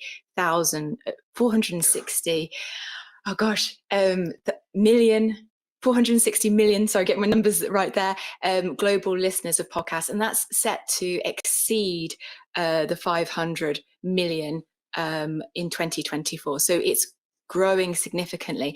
And I think if we just think about the conversations we're having with our, fellow peers or students even, people are talking about podcasts more. Celebrities are starting up their own podcasts more. It's becoming more mainstream. And that's a really good thing because people are engaging more with this media. What was before a bit abstract and only a few people were engaging in back when it started in 2004 is now something that people have more familiarity and understanding, and are perhaps following several podcasts now for entertainment and education purposes. What do you think is the draw to podcasts? What's going on there? What's at the core of its appeal compared to a video or a television show? Well, I think we like variety, don't we, as humans? There's many ways in which we learn and like to engage in things, and podcasting is another format that provides that variety. For people that I talk to when I do my market research for my podcasts, and when I talk to my clients who I train in podcasting and video, if they're going for podcast only, they like the idea of having time away from a screen. So they may already consume a lot of content via screen-based format, and a podcast enables them to take that much needed screen break for themselves while also engaging in other activities. So when I ask my listeners why they listen to TESOLPop, they say things like, oh, I listen on my commute to work. I put it on while I'm driving, or I listen during my break while I'm taking a walk. Or one person said that they listen while they're working out at the gym, which I think that's the only one person I know. But that whole idea that it's a little bit less cognitive load, it requires a little less attention. You can do other things such as move, which, who doesn't need to take a break away to move around a bit from their desk and, not just be squinting at a small screen. I think it's a much welcome break for people. Mm-hmm. I find myself working from home. I'm alone most of the day, and I find myself strangely comforted by the presence of podcast voices. So often while I'm doing housework or cleaning or cooking or doing something away from screens, I'll have a podcast playing, to say nothing of going for a walk or something. And I just feel comforted and less alone because I'm hearing other voices.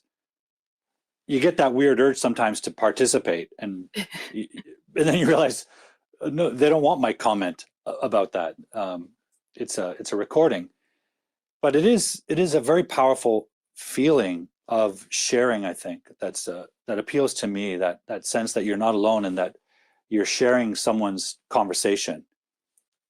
You're kind of eavesdropping on it, but you feel like someone else is there with you.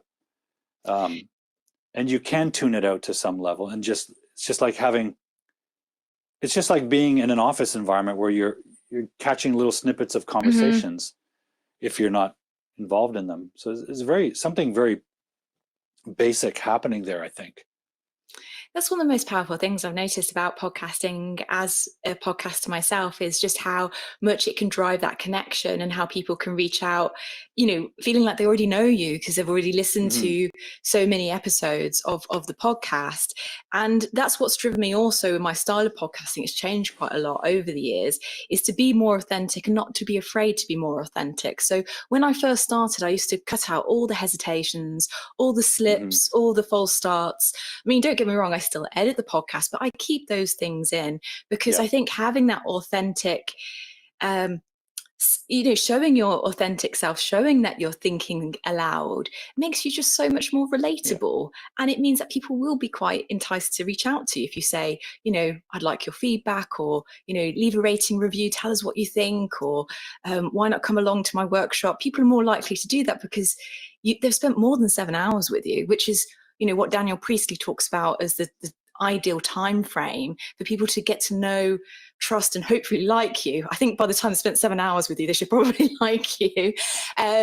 It's just magic like that. And it's just really important that people recognize that their voice is needed and the community wants to hear from them, and they don't need to be, they don't need to put on an acting persona. They just need to be themselves. Yeah.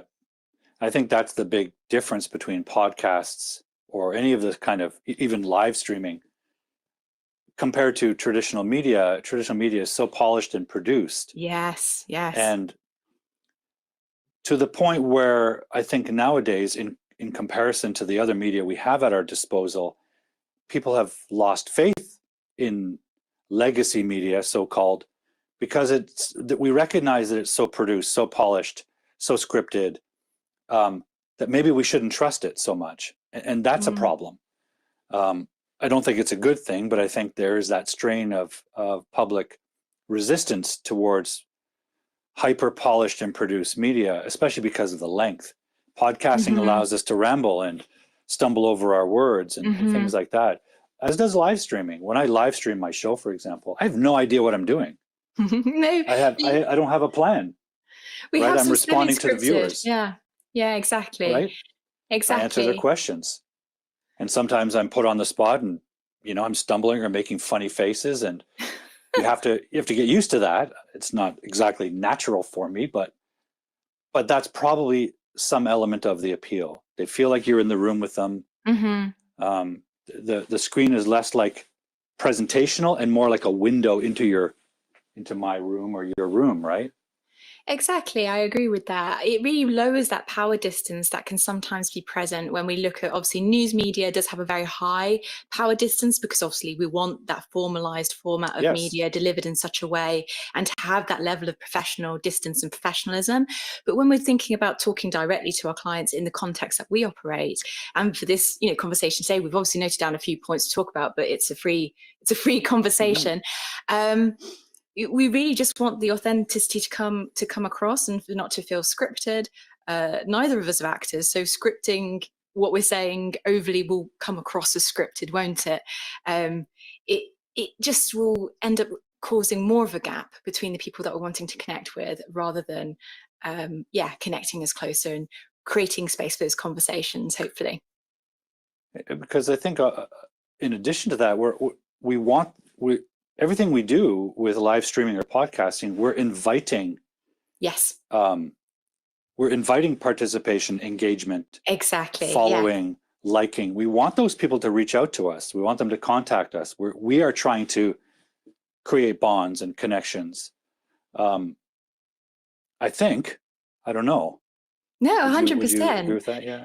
100%. Like, the whole part of the podcast is about creating a community, and the podcast a few years on took very much a form of its own that was driven by the community. So before, it was very much me just putting stuff out there, and obviously my co-founder Eve as well. We just kind of created something and hoped that it stuck. And then when I resumed the podcast and I started to commit to it really seriously, I just found it was the community that drove what it was about and how frequently we run the podcast, rather than it being me. So that conversation, that connection, and getting the feedback from my listeners has had a huge part in shaping what the podcast is today. It's certainly not all me. It's me listening to them and them shaping it. And that's really what we want as creators. We want to offer value and provide something that ultimately people want to listen and engage in and they find helpful.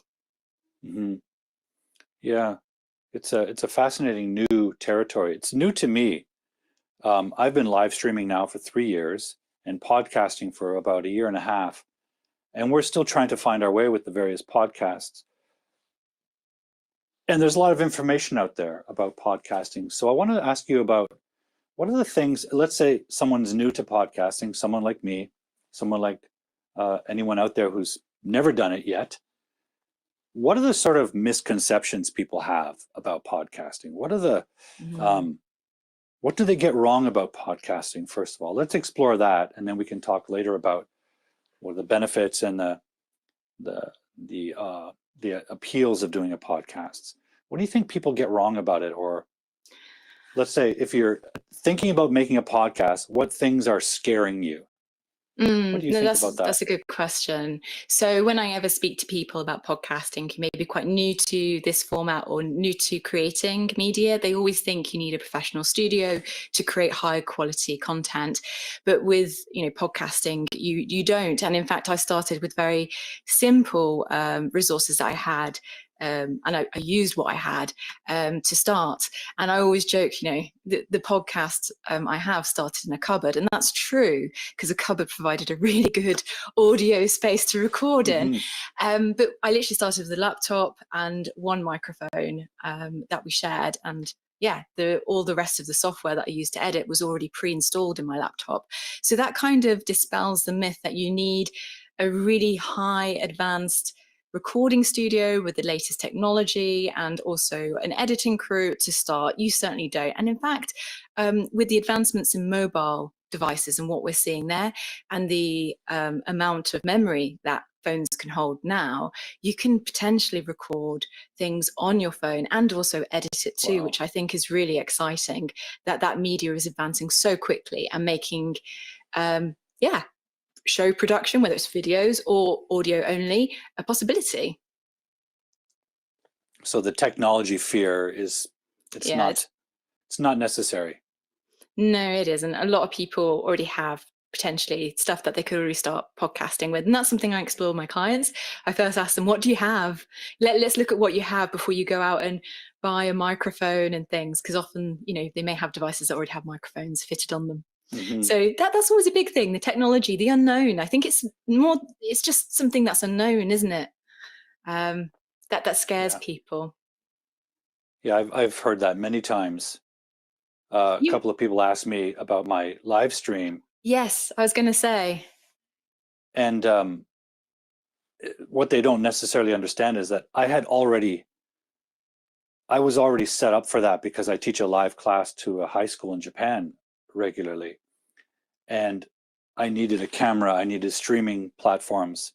And because I use the whiteboard, I have to think about the lighting. Mm-hmm. Because if I just lit with my room, there'd be shadows all over the board.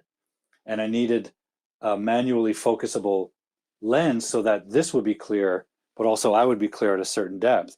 And that led to me having to have a remote microphone and lights in my studio but that's because of my specific need.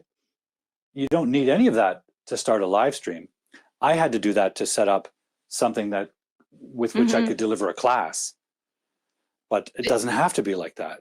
No, it doesn't. But that's so fantastic. That's really still a very good example of you thinking about what you're already using. In your case, you're obviously teaching online, which is great. And you're thinking, I could just adapt these things, these resources, the equipment, the hardware and the software to transition to creating live stream video and podcasts too, which is fantastic. Where did I hadn't even thought about doing a live stream until the pandemic sent me home from my language school. And I said, well, I've got to keep my contract with the high school in Japan, so I might as well do this. And then once I was set up at home, I thought, what else can I do with it? I thought, why don't I do a weekly live grammar show? Why not? Like, it could be really fun. I was going to ask you, where did the suits come in? Was that part of the teaching as well, the suits? Well, because that's like that's your brand. Yeah, it's funny because even when I taught in a language school, we had a casual professional dress code, but I've always worn blazers and jackets because I appreciate the pockets. Love a pocket. I'm just a bit nutty about having all of my tools at my disposal. I need pens, I need a stapler, I need all that. So I've always worn blazers. And then when I developed the live stream as the grammar detective, I decided to go full on and have the full costume. Love it. Right? Hats are underrated. They really are. Just to be more recognizable as almost like a cartoon character. Mm-hmm. And then the suit, having one suit devoted to the grammar detective, just saves me a lot of shopping, to be frank. And it just becomes a recognizable thing. It's just part of the costume of the grammar detective. But even without it, as a teacher, I've always worn button-down shirts and blazers. Yeah.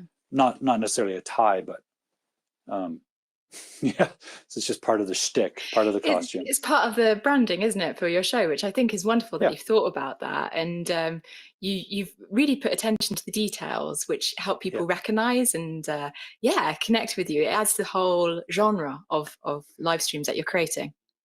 And I can't take entire credit for it because when I was starting with YouTubing and stuff, I can't remember which one it was, but I got in touch with a YouTube guru or expert and had them take a look at my channel and get to know me and basically consult on my branding, which was non-existent. And they said, what are you doing? I said, I'm an English teacher. I'm trying to make videos that are educational. And they asked me about my life. And I mentioned in passing that I had come to teaching later in my life. My initial career was as a private investigator. I didn't know that. Okay. Yeah. So they said, I don't see that anywhere, Paul. I said, well, it's totally not related. In fact, it's kind of like I closed that door behind me and they said, no, you've got to, that's what makes you different from all the other English teachers. Yeah. You used to be a detective. So why don't you merge them and make that part of your brand? And the more that percolated, the more I thought, yeah, there is something unique about that. Let's play with it. And to be honest with you, the way I've always taught grammar has been the inductive method, where you take an example from your life and you break it down and get to the structure underneath, which is kind of what Sherlock Holmes does. Mm-hmm. So it all just came together, and then I just played it up with the costume as a way of merging myself. And also, once I made that insight, and maybe this is useful for others, it opened all the doors for my color scheme, my choice of font, right? I took the same font that's used in the old film noir titles. Oh yeah, that does make sense. Yeah. It all just came together like that, as sort of this detective thing, and ultimately, hopefully, created a way of looking at grammar that's playful and fun. And by treating grammar as this mystery we can solve together, lightened the burden of grammar's challenges, I guess. And the suit is just part of that. Yeah, but it's still you being authentically you, isn't it? It is sharing me. something from you and your experience, and you're bringing that to your brand, which I think is wonderful. It's not just something that you've picked out of the air. It relates to your previous experience as a private detective, which I think is really super interesting. I want to hear all the stories in our next coffee chat. That's fantastic. But I noticed when I was, preparing for all of these things, I would look at example of English educators, and I've always found in my classroom work that students are expecting you to be the authority on the language, and part of that is how you look. And being an older teacher, I always found that I had some level of built-in authority because they assumed I'd been a teacher for 30 or 40 years. So I realized there was power in the way you appear and deport yourself. So I thought, well, if I'm going to be this online teacher, what I can do to differentiate myself in my brand is be a little more formal looking. I can act silly and all that. And sometimes I bring my teaching assistant onto the show, right? Which completely throws off the image. But I just thought it would make a more complete package. But in the end, you're right. It is my way of being authentic. Yes. It's just me. It's not something different, even though it's a slightly performative version. It's still me. It's just me doing what I like to do. And do you find by aligning with this gives you more confidence than if you were to be, I mean, no disrespect to people who prefer a more casual appearance, that obviously works for them, but does this give you confidence? Absolutely, because if I wear a t-shirt and a ball cap, which I do sometimes, and went online, I would feel that was performative and inauthentic. Yeah. Right? Because in my previous profession and as a teacher, I've always dressed with a blazer and a shirt, and I feel comfortable. So in terms of costume, I would feel inauthentic if I did that, if I went that style, if you would. Yeah. And some people have also commented on, they asked me once, and I really don't want to talk too much about myself, but they asked me once, like, am I reading from a script? And I said, never. They said, well, what you just said sounded so well organized and put together, whatever. I thought it sounded like I said, no, it's just the way I talk. This is how I talk. I'm a little bit verbose. I'm a little bit, I like to explain things with some detail. I'm a bit of a storyteller. So that's just my natural way. And that's my authenticity, right? And my passion for what I do on screen. And that's so important. That's part of the brand. It's so important. You asked me earlier, like, what are some common misconceptions about podcasting? And the second one would be that you have to be somebody other than yourself. You need to imitate other podcasters or other media creators in order to create great media. But what you've just demonstrated there is you need to really lean into what makes you unique, what you're comfortable with, and what's authentic, because that's what will ultimately drive connection. And whether that means you have a solo podcast that has a very unscripted style, or whether you're more comfortable with a scripted podcast, like with an interview format like mine, you have to kind of really experiment and find what works for you. And you can't really discover that necessarily by standing still. I always encourage people to give it a go and commit to maybe a mini series first to see how they feel and to help find their voice, because you can't just kind of pull these things out of the air being stationary. You really need to move and start taking action to be like, well, I like this about the experience, but I didn't like this so much, so I'm going to make this change for my next episode. And from that, you can continue to evolve and learn and grow. And that's how you start developing your podcasting skills, which is always an ongoing thing, as it is with any media or any project you engage in. But that's the rewarding part of it. It keeps it interesting, keeps me on my toes, and I enjoy the learning that comes with it.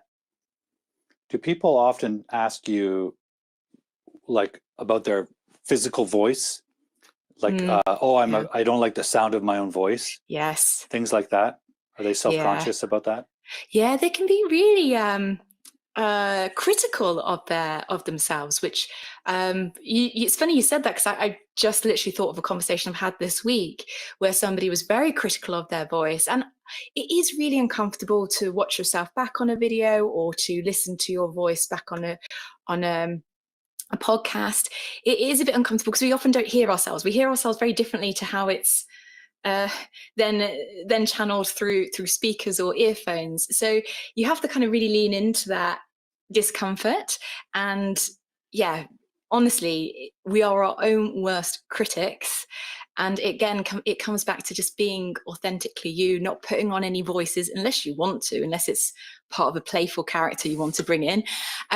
Just be yourself. And just when you're editing and thinking about content planning, always think about trying to visualize who you're speaking to and who that person is, and imagining that you're talking to them over a cup of coffee.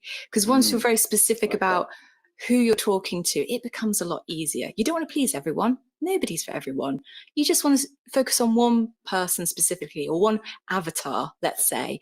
And that will really help you to drive decisions in terms of what you create and how you edit, always thinking about the listener in mind and what provides them the most value. I like that. I like also your mention of that intimacy of a conversation. One thing I've learned the hard way doing streaming and podcasting is my microphone is here, the screen is across the room, and I see you on the screen across the room, like 3 meters away. My natural inclination used to be to speak at a volume that would reach someone standing over there. Throw your voice. Yeah, but then I'm screaming. But the best sound comes from just speaking to someone, to projecting your voice to a point about that far away, because then the mic picks up the resonance and the depth of your voice that makes it sound intimate in a podcast. But learning to control my voice was a huge challenge like that. I felt like I was screaming to a classroom. I really found myself straining after a while. Yeah. So that's really good advice. Let's go back to the person imagining themselves as a podcaster. What should they understand are the real benefits to it? Everyone thinks, not everyone, but some people may believe a podcast will make you millions of dollars. And that's their motivation for doing it. Others may just want to share their knowledge or reach out and connect and discuss. What could you say are the true benefits to expect? Well, I think I'll tackle the monetization point first, because people do ask about that. And there is some misconceptions about monetizing and the way we can monetize podcasts. Of course, you can monetize through sponsorship, through collaborations where you give some time in your podcast to particular vendors that you want to advertise. But for me, the way I've monetized is that it's my marketing for my business. It's my portfolio. People know, like, and trust me because of my podcast, and it's helped build my brand. So I think, Gina Rodriguez and I have talked about this quite a bit, but people need to think about how much time and money they spend on their marketing and how they want to market themselves. A podcast is a really great way to do that. And it's an evergreen resource. So you're not competing with creating media, excuse me, creating media that can go down the bottom of the pile that people don't see. It's not pushed forward when we think about some other social media platforms. Podcasts, particularly if you're hosting on YouTube as well, which is a second largest search engine out there, and thinking about tailoring your content to what people are searching for and using those keywords means that people are going to continue to find value in your content and continue to discover you years after you've published episodes. Like, people still discover and listen to TESOLPop through some of the things I created in my first season, which aren't the best audio experiences. It's not the best content, because I learned a lot from season 1 to where we are now in season 7. But people still find value in it, and they then, start become followers of the podcast. So I think the misconception to kind of address here about money and how it works is people need to think about how it's going to serve their bigger business objective and vision that they have, and thinking of it as it's like the tortoise that wins the race, out of that old fable of the tortoise and the hare. Podcasting's the tortoise, and it will give you so much if you focus on value, focus on knowing your audience, and remaining consistent, whatever consistency means for you. If that's an episode once a month, that's an episode once a month. If it's a season a year and you just do a seasonal structure, then it's that. Finding what's sustainable and communicating that consistency and the frequency at which your listeners can expect content from you. That sustainability piece is crucial. That's been my experience. Important. Yeah. It's got to be, for finding the right time to stream my live stream was a challenge because of the different time zones that do enjoy it. Yeah. But in the end, it's got to work for me. So it's got to work with my business schedule. It's got to work with my energy levels. Yes, exactly. All those things, right? So I discovered that it was nice to have it at 4 p.m. on my Friday, because it was the last thing of the week after which I can relax. And my professional schedule was clear on Friday, so I had time to prepare it. And I tried other days and it was just a nightmare, and I didn't enjoy it because it was too taxing on my schedule. That's a really good insight, that sustainability and that consistency idea. We hear that all the time in social media marketing. Yeah. And I've always been suspicious of it, because it always sounded to me what they're actually asking for is constancy, like putting out content every day. Yeah. But I've found that if you have a regular schedule, it's equally as powerful. And the great thing with podcasts, it's much like live streams, you can take those recordings and you can chop them up if you're wanting to repurpose that content for other social media platforms. So if you are wanting to kind of connect with your audience and reach your audience on those different platforms to bring them to your podcast or live stream in this case, then you can do that. You're kind of treating the podcast as the kind of hub for your content and taking a big picture approach rather than dealing with lots of different little parts of content. You can take from that larger hub of the podcast and chop it up and create lots of really valuable snippets that people can discover. And you can get out of what is very much I'm seeing now is it's an exhausting hamster wheel of content creation that I'm seeing some people getting wrapped up in, and it's just not sustainable. I've been there, done that, tried to post, every day of the week, a short reel on a particular platform, and it's like you said, it takes the joy out of the creative process, and then you begin to not enjoy it, and that does come through. I find it for me personally in the content I create. If I'm not enjoying it, then it shows. Yeah. And you just simply won't continue it, right? No. Because especially if you're a little, let's say you're not a teenager living in mommy's basement, you have other complexities in your life that demand of your time. So I'm not a person who can ever spend 8 hours a day creating content for all the different platforms. What I've decided to do is just do my live stream and my writing podcast, which is monthly, and then mine from that and send that stuff, even though it's not necessarily a perfect match for things like TikTok, do it anyway. Because it's what I can do sustainably and feasibly without becoming overwhelmed. But I also have experienced the overwhelm to the point where I Yeah. had to shut things down for a few months.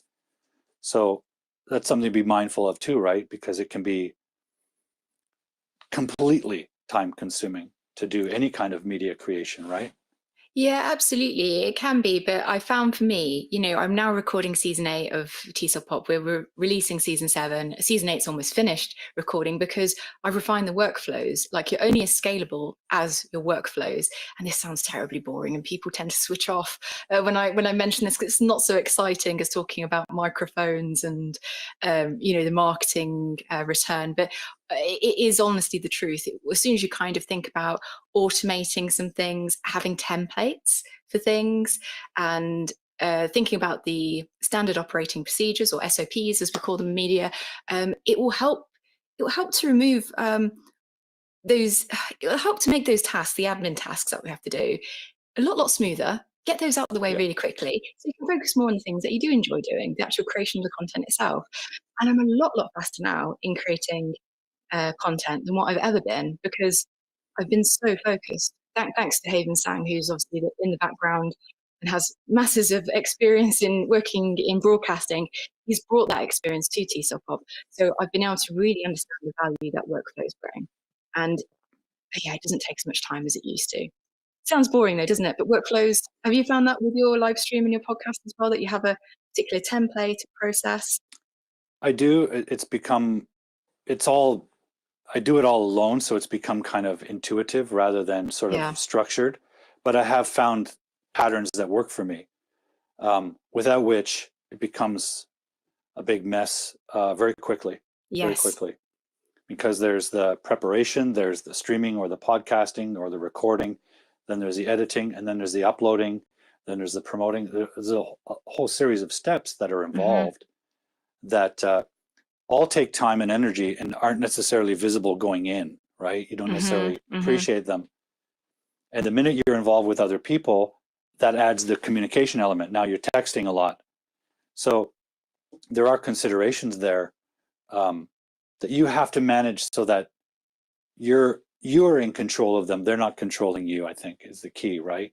Yeah, exactly. And Whether, finding what's sustainable for you, right? So if you want to promote yeah, on different platforms, thinking about, which are sustainable, where are your listeners hanging out? Like, that's yeah, ultimately where you want to be, right? You want to be where your listeners are and telling them about it.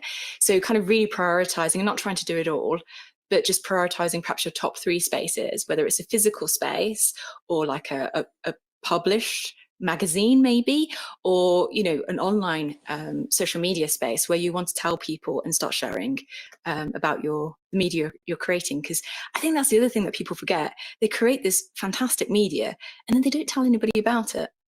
You need to tell people about it, right? If they don't yeah, know, they won't know. So that's one thing that people, I think, often, you asked about like the time that it takes. I think that's something that people don't even consider when they're yeah. planning their content, that they need to tell people about it and not be afraid to tell people about it. Sometimes we create things and we want to keep them to ourselves because we're a bit embarrassed to share what we've created. But you never know who's going to really resonate with that and find that really, really helpful. Again, thinking about that one person that you're speaking to and that one person you're creating content for, they're going to find it and they're going to find it hugely valuable. So it's important that you tell people about it. Mm-hmm. For me, that was absolutely the biggest eye opener when I first started putting videos on YouTube. I really did suffer from the delusion that with social media, you posted it and magically it was placed in front of everyone's eyes Oh, I and they followed wish. you and liked you. And maybe it was like that in the first 6 days of YouTube's existence, but all of the social media requires marketing, especially now with the saturation levels. You've got to push it, you've got to promote it, you've got to share it at least and let other people share on your behalf. Otherwise, it doesn't matter how good your product is, nobody knows it exists. And Exactly. that's a terrible feeling that's not sustainable. And I've experienced it where you're putting effort into things, you're actually kind of pleased with what you've made, and then there's the proverbial crickets, Mm. and no one knows you did that. And that's such a So shame, isn't it? And yet there's really it fun ways in is. which you can market yourselves, like we're doing it today. Collaborations are a brilliant way to get creative inspiration and Hmm. to introduce yourself to other audiences. So also I'm speaking on your live stream today. You're going to be on the TESOLPop podcast, I hope. I'm just signing you up for that Absolutely. right now. Sure. Yeah, sure. But that's a great way in which you can do marketing in a really fun way and also Yeah. expand your network of fellow peers who are creators and face the same challenges and tribulations that you do. Yes. So that's the wonderful thing about it. It doesn't have to be just you again on your own creating content to then share.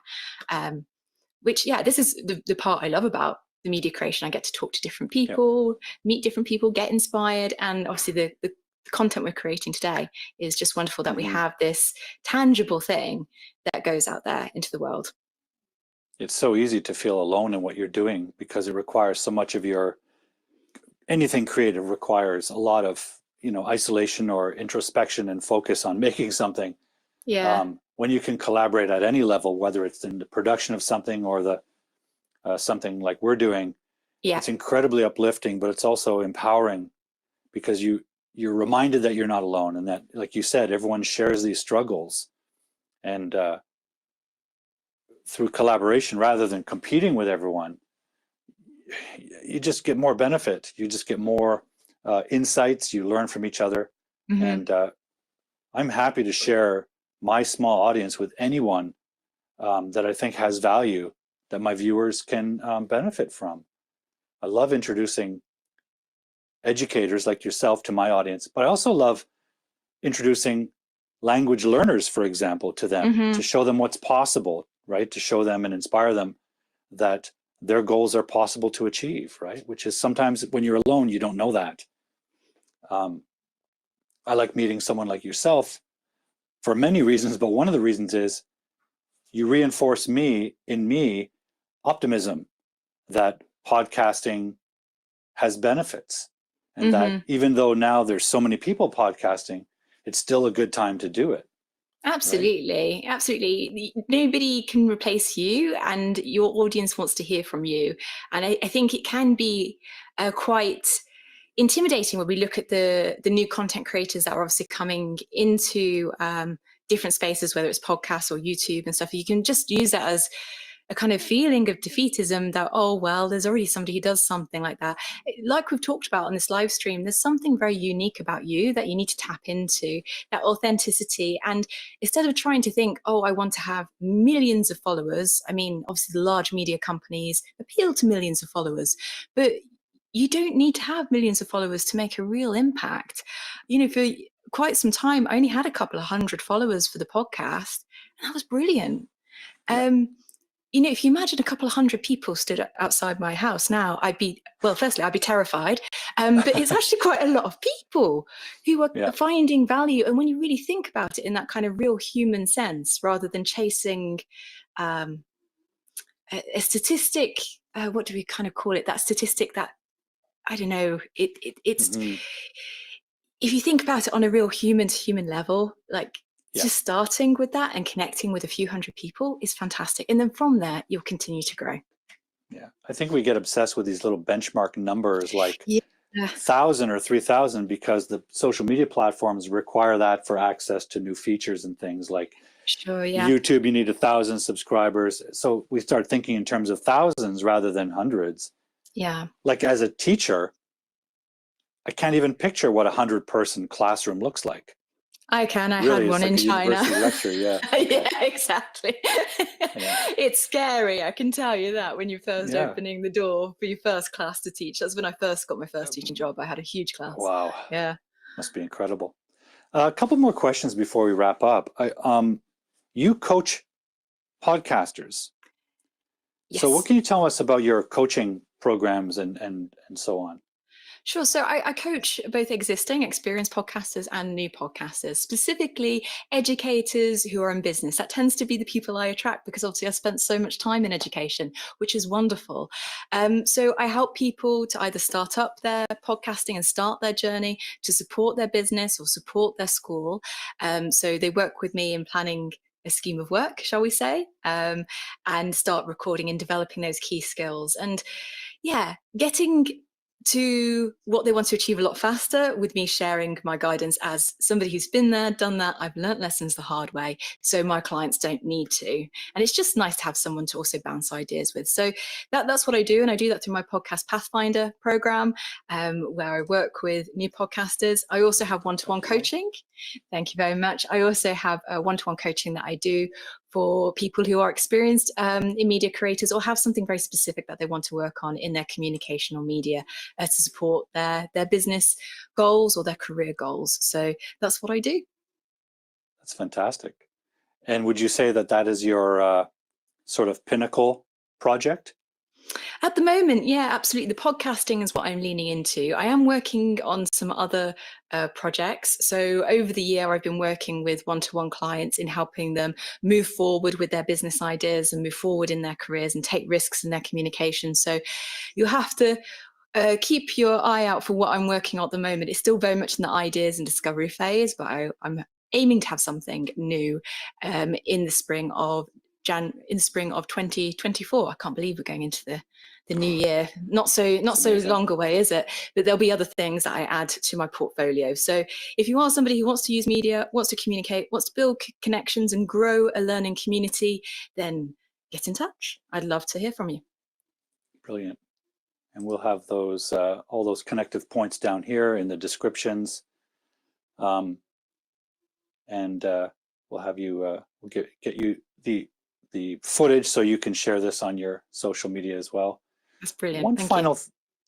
You're welcome. One final question I want to ask you is, for someone out there who's an English educator, let's say, and they've thought about getting into media creation, they've thought about working from home, they were forced to dabble in it maybe during the pandemic and then went back to the school life.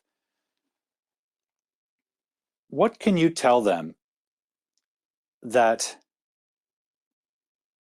what can you share that would assuage their worries about the future of English education? Personally, I believe there's a shift going on, not necessarily an elimination of English education. It's changing. AI is entering the picture. We have all this new online media space.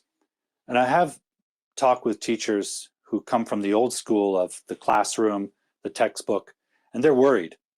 And they might find all of this technological educational space daunting.